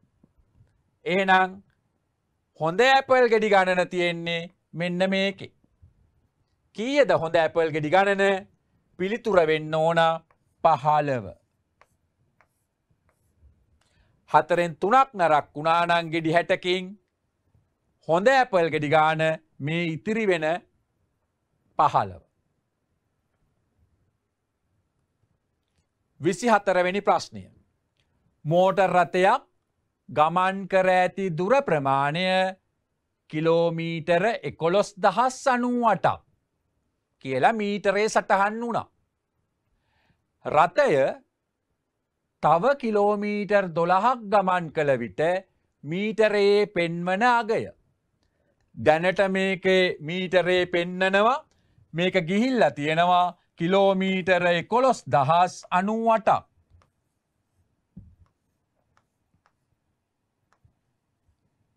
තව කිලෝමීටර් 12ක් යනවලු. තව කිලෝමීටර් 12ක් යනවා කියන්නේ ඒ කිලෝමීටර් 12ත් මේ මීටරේ අගේට එකතු වෙන්නට ඕන. එකතු වෙන්නට ඕන. 8යි 2යි 10න් බිංදුවයි ඉතිරි 1යි. 1යි 9යි 10යි 1යි 11න් 1යි ඉතිරි 1යි. 1යි බිංදුවයි 1යි. මෙතන 1යි මෙතන 1යි. එහෙනම් අපට පිළිතුර ලැබෙනවා. අපි තව සැරයක් මේක බලමු හරිද කියලා. 8යි 2යි 10න් බිංදුවයි ඉතිරි 1යි. ඒකයි මේ 9යි 10යි 10යි 1යි 11න් 1යි ඉතිරි 1යි. ඒකයි බිංදුවයි 1යි මෙතන 1යි මෙතන 1යි. එහෙනම් 11,098ක කිලෝමීටර් ප්‍රමාණයක් මීටරේ සටහන් වුණු වාහනේ තවත් කිලෝමීටර් 12ක් ගියාම එහි මීටරේ පෙන්වන්න ඕන අගය තමයි 11,110යි. කිලෝමීටර කියන සංකේතය අනිවාර්යෙන් තියෙන්න ඕන. කිලෝමීටර් කියන සංකේතය අනිවාර්යෙන් තියෙන්න ඕන. හොඳයි. අපි යමු ඊළඟ ගැටලුවට. මෙහි අගය සොයන්න. 34 දෙකෙන් ගුණ කරලා ඒකට 8ක් එකතු කරන්න කියනවා. 34 දෙකෙන් ගුණ කරලා ඒකට 8ක් එකතු කරන්න. අපි පුතේ දුවේ බලමු. 34 දෙකෙන් ගුණ කරලා බලමු. දෙවරක් 4 8යි, දෙවරක් 3 6යි. අපිට ලැබෙනවාගේ 68යි. ඔය ලැබුණු 68ට පුතාලා දූලා 8ක් එකතු කර යුතු වෙනවා. 8ක් එකතු කරන්නට ඕන. 8යි 8යි 16න් 6යි, ඉතිරි 1යි 1යි 6යි 7යි. එහෙනම් 34 දෙකෙන් ගුණ කරලා 8ක් එකතු කරාම ඔබට ලැබෙන අගය 76යි. ඔබට ලැබෙන අගය 76 වෙනවා. 26 වෙනි ගාන 8405 යන සංඛ්‍යාවේ 4 ඉලක්කමේ ස්ථානීය අගය. මේවා ස්ථානීය අගය ගත්තම මෙතන අපි දන්නවා 5 ඉලක්කමේ ස්ථානීය අගය 1යි. බිංදුව ඉලක්කමේ ස්ථානීය අගය 10යි. 4 ඉලක්කමේ ස්ථානීය අගය 100යි. 8 ඉලක්කමේ ස්ථානීය අගය 1000යි. එතකොට ස්ථානීය අගය සහ සංඛ්‍යාවෙන් දැක්වෙන අගය කියන දේ පුතාලා හොඳින් තේරුම් ගන්නට ඕන. එතකොට ස්ථානීය අගය සහ නිරූපිත අගය කියන්නේ දෙකක්. දැන් මේකේ අහන්නේ ස්ථානීය අගය. එහෙනම් පුතේ 4 ඉලක්කමේ ස්ථානීය අගය කියන්නේ අපි දන්නවා දැන් 5 ඉලක්කම තියෙන තැන ස්ථානීය අගය 1යි, බිංදුව තියෙන තැන ස්ථානීය අගය 10යි, 4 ඉලක්කම තියෙන තැන එහෙනම් ස්ථානීය අගය 100යි. එහෙනම් 4 ඉලක්කමෙන් දැක්වෙන ස්ථානීය අගය 100 වෙනවා පිළිතුර. දැන් 4 ඉලක්කමෙන් නිරූපිත අගය කිව්වොත් පිළිතුර කීයක් වෙන්න ඕනේද? පුතාලා දන්නවා. නිරූපිත අගය 4 ඉලක්කමෙන් නිරූපිත අගය වුණොත් එහි අගය 400ක් වෙනවා. ස්ථානීය අගය නම් 100යි. හොඳයි. අපි යමු 27 වෙනි ප්‍රශ්නෙට. මෙම බිල්පතේ වටිනාකම් තීරුවේ හිස්තැන් පුරවන්න. පිටු 80 පොත් 4ක් අරගෙන තියෙනවා. එක පොතක මිල 55යි. එක පොතක් රුපියල් 55යි. මෙයා ගන්නවා පොත් 4ක්. එකක් 55යි නම් 4ක හොයන්න 4ෙන් ගුණ වෙනවා. 4 වරක් බිංදුව බිංදුවයි, 4 වරක් බිංදුව බිංදුවයි, 4 වරක් 5 20යි, ඉතිරි 2යි. 4 වරක් 5 20යි 2යි 22යි. මෙන්න පිටු 80 පොත් 4ට වැය වෙන මුදල රුපියල් 220යි. රුපියල් 220යි. එතකොට පුතේ අපි සටහන් කරගමු මෙතන 220යි.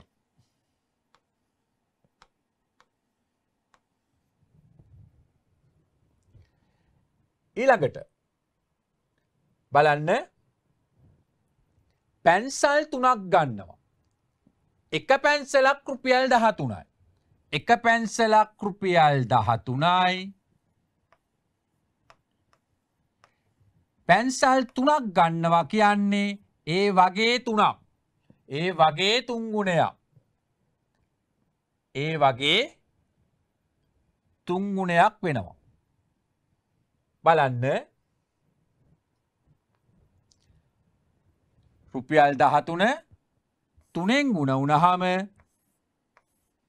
3 වරක් 0.0යි 3 වරක් 0.0යි 3 වරක් 3 9යි 3 වරක් 1 3යි. එක පැන්සලක් 13යි පැන්සල් 3ට වැය වෙන මුදල අපිට අගය ලැබෙනවා රුපියල් 39ක්.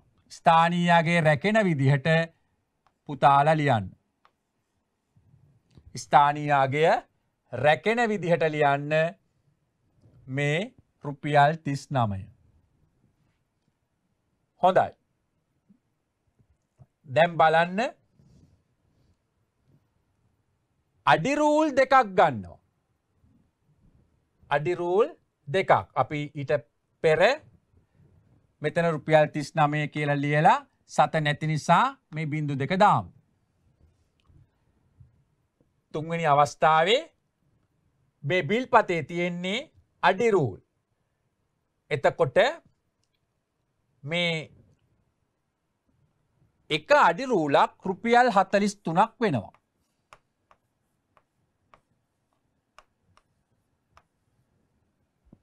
එයා දෙකක් ගන්නවා. එකක් 43යි නම් දෙකක අගය හොයන්න දෙකෙන් ගුණ වෙන්න ඕන.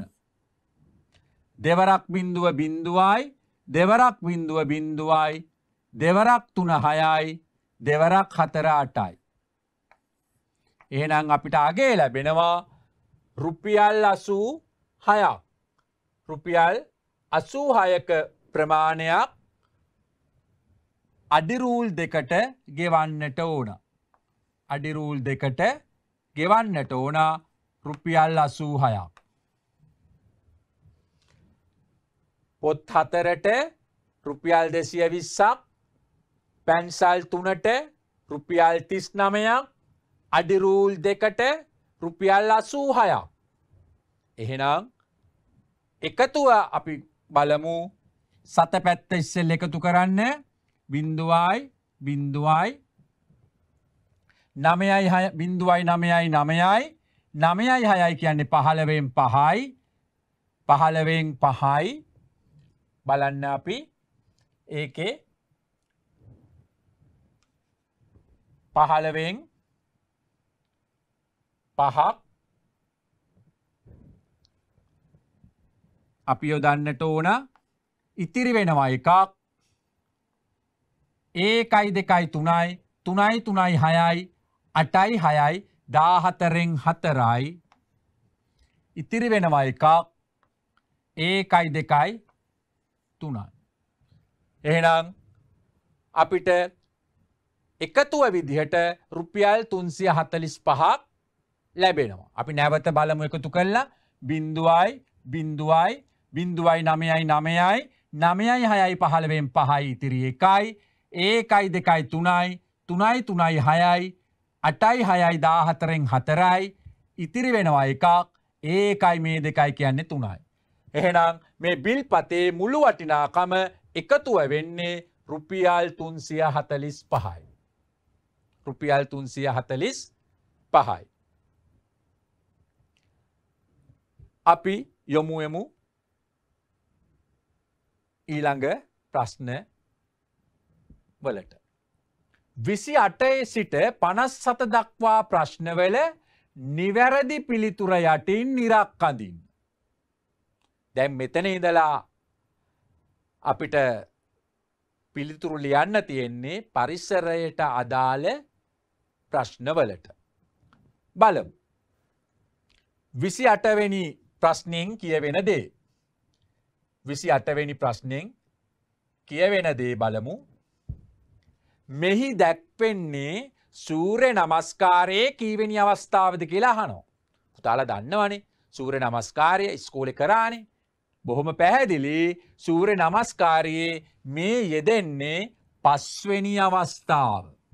5 වෙනි අවස්ථාව තමයි සූර්ය නමස්කාරයේ මේ යෙදෙන්නේ. 29 පණිවිඩයක් දුර සිටින අයකුට දැන්විය හැකි පහසුම ක්‍රමයක් වන්නේ. දැන් දුර ඉන්න කෙනෙකුට පණිවිඩයක් දෙන්න පුළුවන් ආකාර කීපයක් තියෙනවා. හැබැයි ඒ තියෙනේ වයින් පහසුම ක්‍රමය වෙන්නේ අපි දන්නවා පහසුම ක්‍රමය වෙන්නේ පුතේ මේ තියෙන උත්තර තුන ගත්තොත් දුරකථන ඇමතුමක් ලබා දීම. දැන් විදුලි පණිවිඩයක් යවන්න නම් ඔබ යන්නට ඕන තැපැල් කාර්යාලයට. එතකොට ලිපියක් නම් මේ ලිපිය ඔබ ලියලා එක තැපැල් කරන්නට ඕන. ඒ වගේම ඒ ලිපියක් ඒ පුද්ගලයාට ලැබෙන්න ඒ දින දෙකක් තුනක් ගත වෙන්න පුළුවන්. ඒක ටිකක් අපහසුයි අනිත් කාරණාවත් එක්ක. දැන් දුරකථන ඇමතුමක් කියන එක ඊටාම පහසුවෙන් අද දෙන්න පුළුවන්. 30 වෙනි ප්‍රශ්නය. මගේ සිත සංසුන් කර ගැනීමට මට හැකි වෙනවාමයි. මගේ පන්තියට පාසලට නිවසට මම මිනි පහනක් වෙනවාමයි. මේක සිත් පහන් කිරීමේ ක්‍රියාකාරකමේ අපි දන්නවා කීවෙනි අවස්ථාවද මේකෙන් කියවෙන්නේ මොකද්ද? අදිෂ්ඨානය. මේකෙන් කියවෙන්නේ අදිෂ්ඨානය. අපි දන්නවනේ සිත් පහන් කිරීමේ ක්‍රියාකාරකමේ පියවර 5ක් තියෙනවා. එහෙනම් මේක අදාළ වෙන්නේ අදිෂ්ඨානය.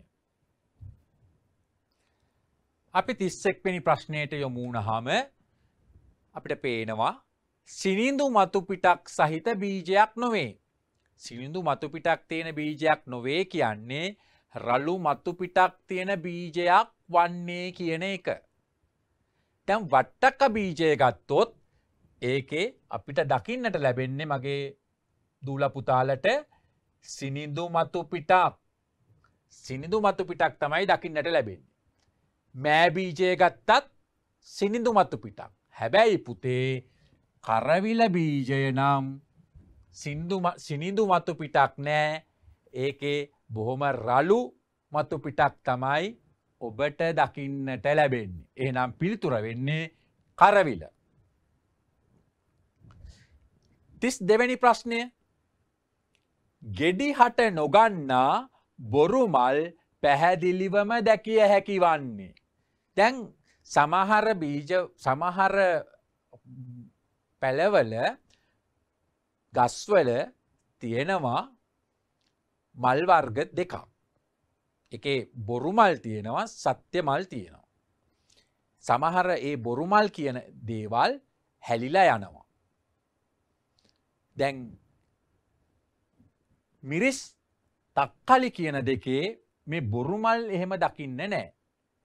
බොරු මල් දකින්නට තියෙන්නේ වට්ටක්ක මල්වල තමයි වට්ටක්කවල ඔය බොරු මල් කියන එක දකින්නට ලැබෙනවා. මොකද වට්ටක්ක වැලේ පිපෙන හැම මලෙන්ම වට්ටක්ක ගෙඩි හැදෙන්නේ නෑ. අර බොරු මල් කියන එක හැලිලා ගිහිල්ලා අර අනිත් මල් වලින් සත්‍ය මල් වලින් තමයි ඔය ගෙඩි හටගන්නේ. 33 වෙනි එක. කසල ඉතා ඉක්මනෙන් දිරාපත් කිරීමට උපකාර වන කෘමි සතෙකි. කසල කියන්නේ අපි දන්නවා කුණු රොඩු.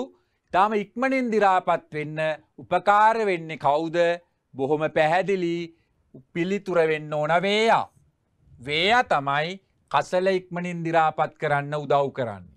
දැන් ගැඩවිලා කරන්නේ පස සාරවත් කරන්නට උඩ පසයි යටි පසයි දෙක කලවම් කරලා පස සාරවත් කිරීමේ ක්‍රියාවලියට තමයි ගැඩවිලා උපකාර වෙන්නේ. දැන් කබර ගොයා කියන සතා පරිසරයේ කසල සෝදකයෙක් ලෙසින් ක්‍රියා කරනවා.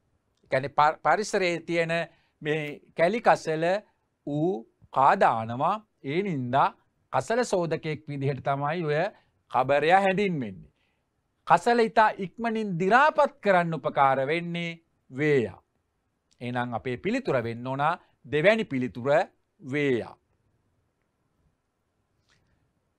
අපි 34 වෙනි ප්‍රශ්නෙට ගියොත් පුතේ දුවේ අයිස් කැට දෙකක් එකට ගෑවෙන්න තැබූ විට අපි ෆ්‍රිජ් එක ඇරලා අපේ ශීතකරණය ඇරලා ඒකේ තියෙන අයිස් කැට දෙකක් අරගෙන ඒ දෙක එකට අපි ලං කරොත් එක මත එක තිබ්බොත් මොකක්ද වෙන්නේ කියන එක අපි ඉස්කෝලේදී කරලා තියෙන්නේ. මොකද්ද වෙන්නේ අයිස් කැට දෙකක් එකට ගෑවෙන තිබ්බම? ඔව්. අපිට බොහොම පැහැදිලිවම දකින්නට ලැබෙනවා මේ අයිස් කැට දෙක එකට ඇලිලා ඇති බව තමයි අපිට දකින්නට ලැබෙන්නේ. මේ අයිස් කැට දෙක එකට ඇලිලා තියෙන බව තමයි දකින්නට පුළුවන් වෙන්නේ. 35 ප්‍රශ්නය බලන්න. පිෂ්ඨය අධික ආහාර වඩාත්ම නුසුදුසු වන්නේ. පිෂ්ඨය කියන්නේ කාබෝහයිඩ්‍රේට්. එතකොට මේ ආහාර වඩාත්ම නුසුදුසු වන්නේ සුදුසු නොවන්නේ මොන වගේ අයටද කියලායි අහන්නේ. අපි දන්නවනේ පිෂ්ඨය පාන් වල පිෂ්ඨය තියෙන්නේ. පාන් වල, බත් වල, හොස්, මඤ්ඤොක්කා මේ වගේ ආහාරවල තමයි ওই පිෂ්ඨය අධික විදිහට තියෙන්නේ. එතකොට මේ පිෂ්ඨය අධික ආහාර වඩාත්ම නුසුදුසු වෙන්නේ කාටද? දියවැඩියා රෝගීන්ට. දියවැඩියා රෝගීන්ට. මොකද ඒ අයගේ ශරීරයේ සීනි ප්‍රමාණය වැඩි වෙනවා. පිෂ්ඨය අධික ආහාරවල අවසාන ඵලයේ විදිහට සීනි ලැබෙනවා. ඒ නිසා පිෂ්ඨය අධික ආහාර දියවැඩියා රෝගීන්ට සුදුසු වෙන්නේ නැහැ. 36 මේ අතරින් පරිසරයට මෙන්ම ශරීර සෞඛ්‍යයටද හිතකරම වාහනය.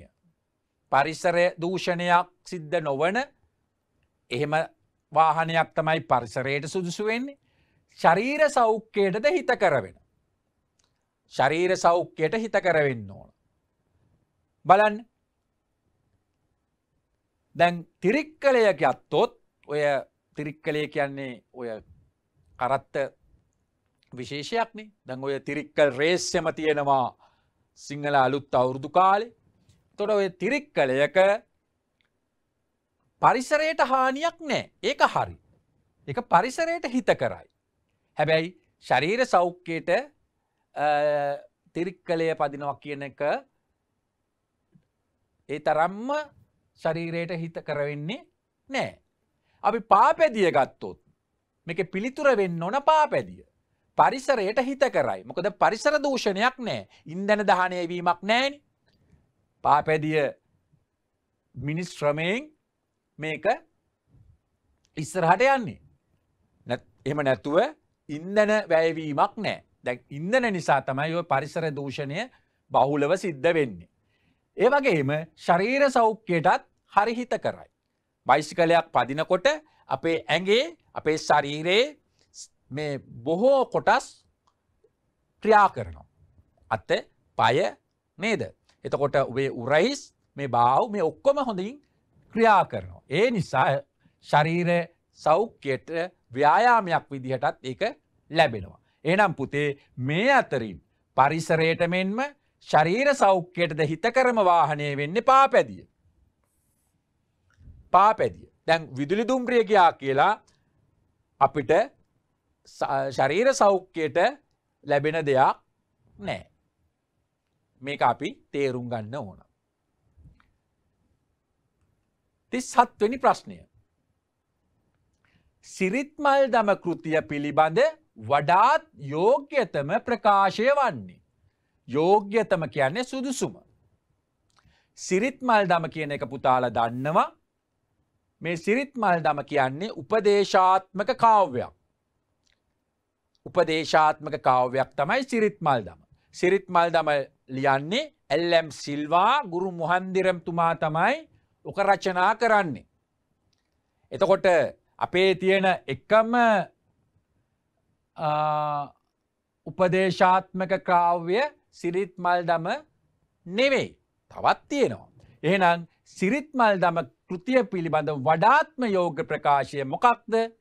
උපදේශාත්මක කාව්‍ය ග්‍රන්ථයක් කියන එක තමයි නිවැරදි පිළිතුර වෙන්න ඕන. තවත් තියෙනවා අපේ උපදේශාත්මක කාව්‍ය. දැන් අපි ගත්තම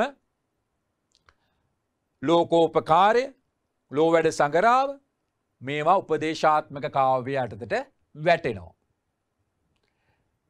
38 මේ අතුරින් ශ්‍රී ලංකාවේ ජාතික සංකේතයක් නොවන්නේ වන්නේ නෙවෙයි නොවන්නේ. මෙන්න මේකයි වැදගත් වෙන්නේ. ප්‍රශ්නය හොඳට කියවන්න කියන්නේ ඒකයි. මේ අතුරින් ජාතික සංකේතයක් නොවන්නේ. දැන් දඬුලේනා ජාතික සංකේතයක් වෙනවා. නේද? මානෙල් මල අපේ ජාතික පුෂ්පය. මානෙල් මල. මේක වැරදියට පුතාලා තවමත් භාවිත කරනවා නිල්මානෙල් කියලා. නිල්මානෙල් නෙමෙයි. ජාතික පුෂ්පය වෙන්නේ මානෙල්. ඔබේ ගුරුතුමාගේ ගුරුතුමියගේ ගුරුවත් පොතේ බොහෝම පැහැදිලිව තියෙනවා. ඒක නිසා ඔබට පැහැදිලිව කියලා දීලා තියෙනවා. අපේ ජාතික පුෂ්පය මානෙල් මල මිසක් නිල්මානෙල් මල නෙමෙයි. එනිසා ජාතික පුෂ්පය ඇහුවම අපේ පිළිතුර විය යුත්තේ මානෙල්. එතකොට දඩුලේන කියන්නේ ජාතික සත්වයක්. දැන් නා මල කියන එක ජාතික සංකේතයක් වෙන්නේ නෑ පුතේ. නා මල ජාතික සංකේතයක් නෙවෙයි. නා ගස ජාතික වෘක්ෂය. එක හරි. එහෙනම් නා මල තමයි මෙතනදී ජාතික සංකේතයක් නොවන දේ. 39 ශ්‍රී ලංකාවේ රාජ්‍ය ලාංඡනයේ එඩිතර හා විනයගරුක ජනයා නිරූපණය කරන්නේ බොහොම පැහැදිලිව කඩුව අතින්ගත් සිංහ රූපය. කඩුව අතින්ගත් සිංහ රූපයෙන් තමයි ශ්‍රී ලංකාවේ රාජ්‍ය ලාංඡනයේ එඩිතර හා විනයගරුක ජනයා නිරූපණය කරන්නේ. පුතේ පුතාලා පටල ගන්න තැනක් තමයි රාජ්‍ය ලාංඡනයේ සිංහයා සහ ජාතික කොඩියේ සිංහයා. ජාතික කොඩියේ සිංහයාගෙන් පෙන්눔 කරන්නේ නිරූපණය කරන්නේ සිංහල ජාතිය. නැත්නම් සිංහල ජනයා. රාජ්‍ය ලාංඡනයේ සිංහයාගෙන් නිරූපණය කරන්නේ ඉදිතර හා විනයගරුක ජනයා. මේ දෙක පටල ගන්න එපා. දැන් රාජ්‍ය ලාංඡනයේ පලාපෙති වලින් කියවෙන දේ ධර්ම චක්‍රයෙන් කියවෙන දේ පුතාලා දන්නවා. 40 වෙනි ප්‍රශ්නය. කැරොල් ගී සංදර්ශනය පවත්වන්නේ කවුද? ක්‍රිස්තියානි ආගමිකයෝ තමයි ඔය කැරොල් ගී සංදර්ශන පවත්වන්නේ. ක්‍රිස්තියානි ආගමිකයෝ. ක්‍රිස්තියානි ආගමේ අය තමයි ඔය කැරොල් ගී පවත්වන්නේ. 41 කසල සම්පතක් ලෙස යොදා නොගන්නා අවස්ථාව. කසල සම්පතක් විදිහට. දැන් කොම්පෝස්ට් හදනවා කියන්නේ කසල සම්පතක් විදිහට යොදා ගන්නවා. කසල වලින් කොම්පෝස්ට් පොහොර හදලා ඒක අපේ වගාවන් වලට අපි යොදා ගන්නවා. එහෙනම් අර අපතේ යන මේ කසල ටික අපි ප්‍රයෝජනවත් කාර්යයකට යොදා ගත්තා. එතකොට ඊළඟට බලන්න. කසල සම්පතක් විදිහට. දැන් වෙන් කරලා විකුණනවා. එහෙනම් ඒකෙන් ආදායමක් ලබනවා. එහෙනම් ඒකත් අපි සම්පතක් විදිහට යොදාගත්තා. කුණු ලොරියට බාර දුන්නා කියලා ඒක සම්පතක් විදිහට අපි යොදාගත්තේ නෑ. සමහර විට ලොරියේ අය ඒක යම් විදිහකට සම්පතක් විදිහට යොදා ගන්න පුළුවන්. හැබැයි අපි එතනදී කුණු ලොරියට බාර දීම තුල සම්පතක් ලෙස යොදා ගන්න අවස්ථාවක් වෙන්නේ නෑ. එහෙනම් පිළිතුර වෙන්න ඕන කුණු ලොරියට බාර දීම. එතනදී අපි සම්පතක් විදිහට යොදාගත්තේ නෑ. 42 මේ අතුරින් වැවක කොටසක් නොවන්නේ. අපි දන්නවනේ වැවක කොටස් තියෙනවා. දැන් අපේ පළවෙනි වැව පුතාලා අහලා තියෙනවනේ. අපේ පළවෙනි වැව අනුරාධපුර රාජධානියේ තියෙන බසවක් කුලම වැව. එහෙම නැත්නම් ඕකටම තමයි අපි කිව්වේ අභය වැව කියලා. ඔය බසවක් කුලම එහෙම නැත්නම් ඔය අභය වැව නිර්මාණය කළේ අනුරාධපුර රාජධානියේ පළවෙනි රජතුමා. පණ්ඩුකාභය රජතුමා. එතකොට වැවක කොටස් අතරින් එහෙම වැවක කොටසක් නොවන දේ මොකද්ද කියලා යහන්නේ. පිටවාන කියන එක වැවක කොටසක්. පිටවාන කියන එක වැවක කොටසක්. අතිරික්ත ජලය පිට කරන්නේ ওই පිටවානේ. සොරව්ව කියන්නේ වැවේ ජලය මුදාහරින ස්ථානයේ තමයි සොරව්ව. හැබැයි වක්කඩ කියන්නේ වැවක කොටසක් වෙන්නේ නෑ. බලමු කියලා බලන්න පුතාලා වක්කඩ මොන දෙයක්ද කියන එක. වක්කඩ කියලා කියන්නේ අපි දන්නවා කුඹුරේ ලියද්දකින් ලියද්දකට වතුර ගමන් කිරීමට සකස් කරලා තියෙන්නේ වක්කඩ. එතකොට ඒක කුඹුරේ තියෙන දෙයක් මිසක් වැවක තියෙන කොටසක් වෙන්නේ නැහැ. 43 ඔලින්ද කෙලිය ක්‍රීඩාවේදී එක්වරකට ක්‍රීඩාවේ යෙදෙන ගණන. ඔලින්ද කෙලිය ක්‍රීඩාවේ එක වරකට යෙදෙනවා කී දෙනෙක්ද? දෙදෙනෙක් යෙදෙනවා. ඔලින්ද පෝරුවක් තියෙනවා. ඒ ඔලින්ද පෝරුවේ තමයි ඔය ඔලින්ද ක්‍රීඩාවේ යෙදෙන්නේ. පුතාලට ප්‍රාථමික පන්ති කාමරේ ඒ හා සම්බන්ධ පාඩමකුත් තිබුණා මව්බස කියවීම පොතේ. 44 අහසින් වැටෙන එක් ජල බිඳුවක් හෝ අපතේ නොයවා ප්‍රයෝජනයට ගත යුතුයි. අහසින් වැටෙන එක් ජල බිඳුවක් හෝ අපතේ නොයවා ප්‍රයෝජනයට ගත යුතුයි. මේ ශ්‍රේෂ්ඨ ප්‍රකාශය කරපු රජ්ජුරුවෝ පුතාලා දන්නවා. කවුද? මහා පරාක්‍රමබාහු රජතුමා තමයි මෙහෙම කිව්වේ. මහා පරාක්‍රමබාහු රජතුමා අහසින් වැටෙන එක දිය බිඳුවක්වත් ප්‍රයෝජනයට නොගෙන මහමුහුදට නොයා යුතුයි කියලා කිව්වේ ඔය මහා පරාක්‍රමබාහු රජතුමා. මහා පරාක්‍රමබාහු පළවෙනි පරාක්‍රමබාහු ඔය දෙකෙන්ම කියන්නේ එකම දේ. එතකොට මහා පරාක්‍රමබාහු රජුරුව එක්ක සම්බන්ධ වෙච්ච වැදගත් කරුණු කීපයක් තියෙනවා.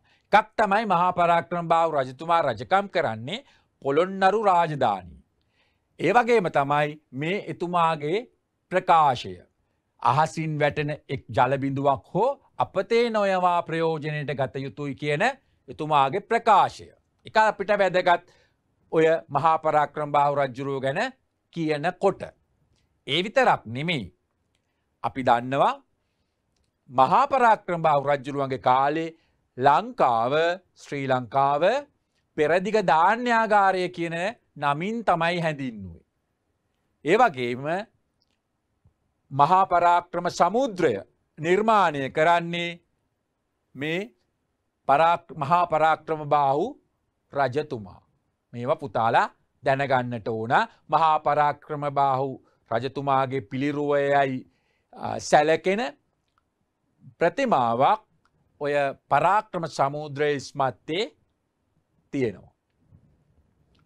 එතකොට සද්ධාතිස්ස රජතුමා කියලා කියන්නේ අපි දන්නවා දුටුගැමුණු රජුගේ මල්ලි සද්ධාතිස්ස කුමාරයා.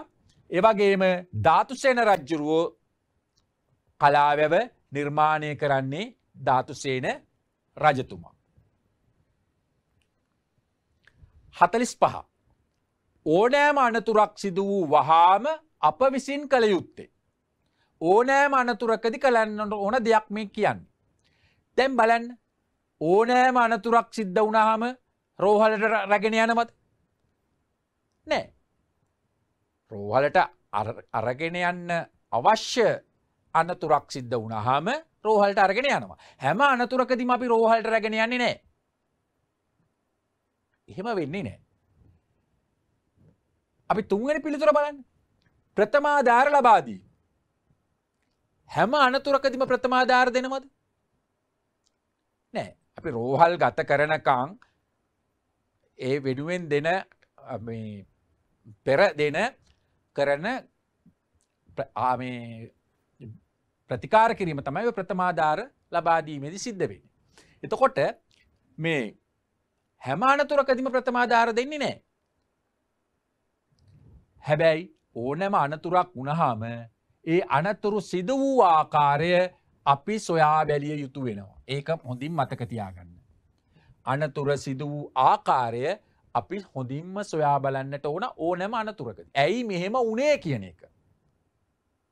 ඒක අපිට වැදගත් වෙනවා. අනතුරේ ස්වභාවය කොපමණ වුණත් ඒකේ අපිට සමහර විට සැලකිය යුතු දෙයක් නැති වෙන්න පුළුවන්. නමුත් ඒක සිදු වුණේ කොහොමද කියන එක අපි සොයා බැලිය යුතුයි. 46. යතුරු පැදියක් පැදවීමට පෙර කළ යුතු අනිවාර්ය කටයුත්ත වන්නේ. මෙතනදී පුතේ ඊටාම සුදුසු පිළිතුරයි ගන්න ඕන. දැන් රෝදවල සුළං ප්‍රමාණය පරීක්ෂා කිරීම අපි කළ යුතු කාර්යයක් වෙනවා.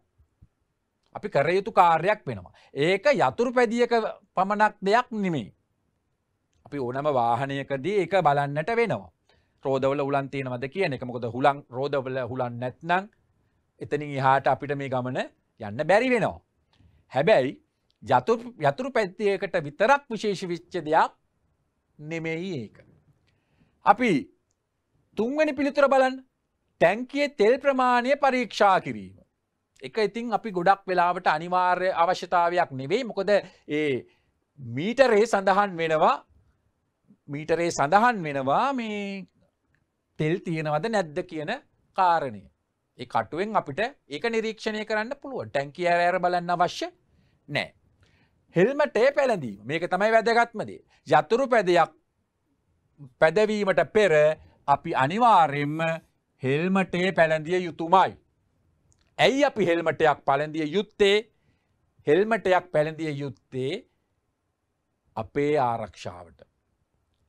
මොකද මහා මාර්ගයේ සිදුවෙන අනතුරු වලදී ඒ බොහෝ අනතුරු වළක්වා ගන්නට පුළුවන් පුද්ගලයාට සිදුවන අනතුරු වළක්වා ගන්නට පුළුවන් හෙල්මටයක් පැළඳීම නිසා. 47 බලන්න. අපට දහවල සහ රාත්‍රිය උදාවන්නේ කුමන කරුණක් හේතුවෙන්ද? අපි දන්නවනේ මේ පෘථුවිය භ්‍රමණය වීම නිසා තමයි අපට දහවල සහ රාත්‍රිය උදාවන්නේ. ඒක තමයි මේකේ නිවැරදි පිළිතුර. දැන් අපි දන්නවනේ සූර්යයා භ්‍රමණය වෙන්නේ නැහැනේ. සූර්යයා එතන තියෙනවා. කැරකෙන්නේ අපි. එහෙනම් පෘථුවියේ භ්‍රමණය වීම නිසා තමයි දහවල සහ රාත්‍රිය උදා වන්නේ. 48 මේ අතරින් අප විසින් කළ යුතු යහපත් ක්‍රියාවක් වන්නේ නෙවෙයි නොවන්නේ. ආහාර ගත්පසු පිඟාන සෝදා තැබීම යහපත් ක්‍රියාවක් වෙනවා. තම වටපිටාව පිරිසිදුව තබා ගැනීම යහපත් ක්‍රියාවක් වෙනවා. තමන් සුරතලයට ඇති කරන සතුන් කූඩු තුලම තබා ගැනීම සුදුසු වෙන්නේ නැහැ. අපි මේ සතුන්ව කූඩු තුලම තබා ගැනීම නොකළ යුතු දෙයක්. කූඩු තුලම අපි තබා ගත යුතු නැහැ. අපි පුළුවන් හැම වෙලාවෙම ඒ සුරතලයට ඇති කරන සතුන් එලිමහනට අරගන්නට ඕන. ඒක අප විසින් කළ යුතු යහපත් ක්‍රියාවක්. එතකොට යහපත් ක්‍රියාවක් නොවන්නේ සුරතලයට ඇති කරන සතුන් කූඩු තුලම තබා ගැනීම අයහපත් දෙයක් වෙනවා. 49 බලන්න. අපේ රටට මුලින්ම පැමිණි යුරෝපා ජාතිය වන්නේ. කවුද අපේ රටට මුලින්ම ආපු යුරෝපා ජාතිය? ඉස්සෙල්ලාම අපේ රටට එන්නේ පෘතුගීසි ජාතිකයෝ. 1505 දී පෘතුගීසි ජාතිකයෝ තමයි ලංකාවට ඉස්සෙල්ලාම එන බටහිර ජාතිය. පෘතුගීසින් ලංකාවට එන්නේ පෘතුගාලය කියන රටේ ඉඳලා. නේද? අහම්බෙන් ගාලුවරායට ඇවිල්ලා එතනින් කොළඹට ඇවිල්ලා අර පරංගියා කෝට්ටේ ගියා කියන අර අපේ ප්‍රස්තාව පිරුල හැදුනෙත් එතනින් කියන එක පුතාලා දන්නවා. එතකොට පෘතුගීසින් 1505 ලංකාවට එනවා. ඊළඟට ලංකාවට එන දෙවෙනි බටහිර ජාතිය තමයි ලන්දේසි. ඒ අය එන්නේ 1658 කියන අවුරුද්දේ ලංකාවට එන්නේ. එතකොට පෘතුගීසීන් එලවන්න ලන්දේසීන් අපේ රජතුමාගෙන් උදව් ඉල්ලනවා නේද? ඒ උදව් කරලා අවසානයේ ඒ ප්‍රදේශ ලන්දේසි ජාතිකයෝ අල්ලා ගන්නවා. ඉතින් රජතුමාට සිද්ධ වෙනවා එතනදී උදව්ව විතරක් කරලා නිකන් ඉන්න. අවසානයේ ඔතනින් තමයි අපේ හැදුනේ ඉඟුරු දීලා මිරිස් ගත්තා වගේ කියන ප්‍රස්තාව පිරුල. තුන්වැනි බටහිර ජාතිය ඉංග්‍රීසීන් 1796 ලංකාවට එනවා. 1815 තමයි ඒ අය මුළු දිවයිනම යටත් කරගන්න. මේ බටහිර ජාතීන් තුන්ගොල්ලෙන්ම මුළු රටම යටත් කරගත්තේ ඉංග්‍රීසි ජාතිකයෝ පමණයි. එතකොට අපේ රටට මුලින්ම ආවේ පෘතුගීසි ජාතිකයෝ. මහා සිවරාත්‍රී උත්සවය පැවැත්වෙන මාසය පුතේ මාර්තු මාසයේ තමයි මහා සිවරාත්‍රී උත්සවය පැවැත්වෙන්නේ. එතකොට ඔබ දන්නවා ඒක හින්දු අයගේ ආගමික උත්සවයක් වෙනවා. හින්දු අයගේ ආගමික උත්සවයක්. අපේ ජාතික කොඩියේ ඇති පාට සංඛ්‍යාව බලන්න 51 වෙනි ප්‍රශ්නය. අපේ ජාතික කොඩියේ ඇති පාට සංඛ්‍යාව මොනවද තියෙන පාට? අපි දන්නවනේ වටේ කහ පාට තියෙනවා. බෝකුල හතරක් කහ පාටයි. එතකොට තැබිලි පාට තීරුවක් තියෙනවා. කොළ පාට තීරුවක් තියෙනවා. ඒ වගේම රතු පාට පසුබිමක් තියෙනවා. එතකොට පාට කීයක් තියෙනවද? පාට 4ක් මේකේ අඩංගු වෙලා තියෙනවා. පාට 4ක් අඩංගු වෙනවා. ජාතික කොඩියේ. ජාතික කොඩියේ පාට 4ක්. පිපිරීමෙන් බීජ ව්‍යාප්තිය සිදු නොවන්නේ කුමන ශාකයේද? බීජ ව්‍යාප්තිය කියන එක පුතාලා දන්නවා. එක් තැනක තිබෙන බීජයක් තවත් තැනකට පැතිරීම අපි බීජ ව්‍යාප්තිය කියලා හඳුන්වනවා. බීජ ව්‍යාප්තිය සිදුවීමට ප්‍රධාන සාධක 4ක් බලපානවා. අපි සතුන්, සුළඟ, ඒ වගේම ජලය, ඒ වගේම ස්ෆෝටනය. ස්ෆෝටනය කියන්නේ පිපිරීම. මෙන්න මේ කියන ක්‍රම 4ට බීජ ව්‍යාප්තිය සිද්ධ වෙනවා. එතකොට පිපිරීමෙන් ඒ කියන්නේ ස්ෆෝටනයෙන් මේ බීජ ව්‍යාප්තිය සිදු නොවන්නේ. දැන් රබර් පිපිරිලා තමයි බීජ ව්‍යාප්තිය සිද්ධ වෙන්නේ. ඌඩලු පිපිරීමෙන් තමයි බීජ ව්‍යාප්තිය සිද්ධ වෙන්නේ. හැබැයි වරා කියන බීජය ව්‍යාප්තිය සිද්ධ වෙන්නේ සුළඟ මගින්. එහෙනම් පිළිතුර වෙන්නේ වරා. අපි බලමු පුතේ ඊළඟ ප්‍රශ්නය. නාගසේ මල් පිපෙන්නේ නාගහේ මල් පිපෙන්නේ අත්තු අග තමයි නාගහේ මල් පිපෙන්නේ.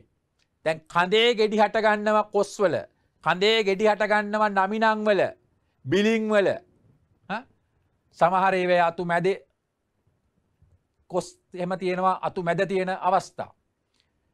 එතකොට නාගසේ නම් මල් පිපෙන්නේ අතු අග. නාගහේ දල්ලු ගැන පුතාලා දන්නවනේ නේද? නාදල්ල ගැන එහෙම දන්නවා. එතකොට තද රතු පාටක් තියෙනවා. 54 වෙනි ප්‍රශ්නය උඩරට එළවලුවක් ලෙස සලකන්නේ. දැන් අපේ එළවලු ගත්තම උඩරට එළවලු තියෙනවා, පහත් රට එළවලු තියෙනවා. එතකොට උඩරට එළවලුවක් විදිහට සලකන්නේ. දැන් වම්බටු පහත් රට එළවලුවක්. පතෝල පහත් රට එළවලුවක්. එහෙනම් කැරට් තමයි උඩරට එළවලුවක් විදිහට අපිට සැලකිය හැකි වෙන්නේ. කැරට්.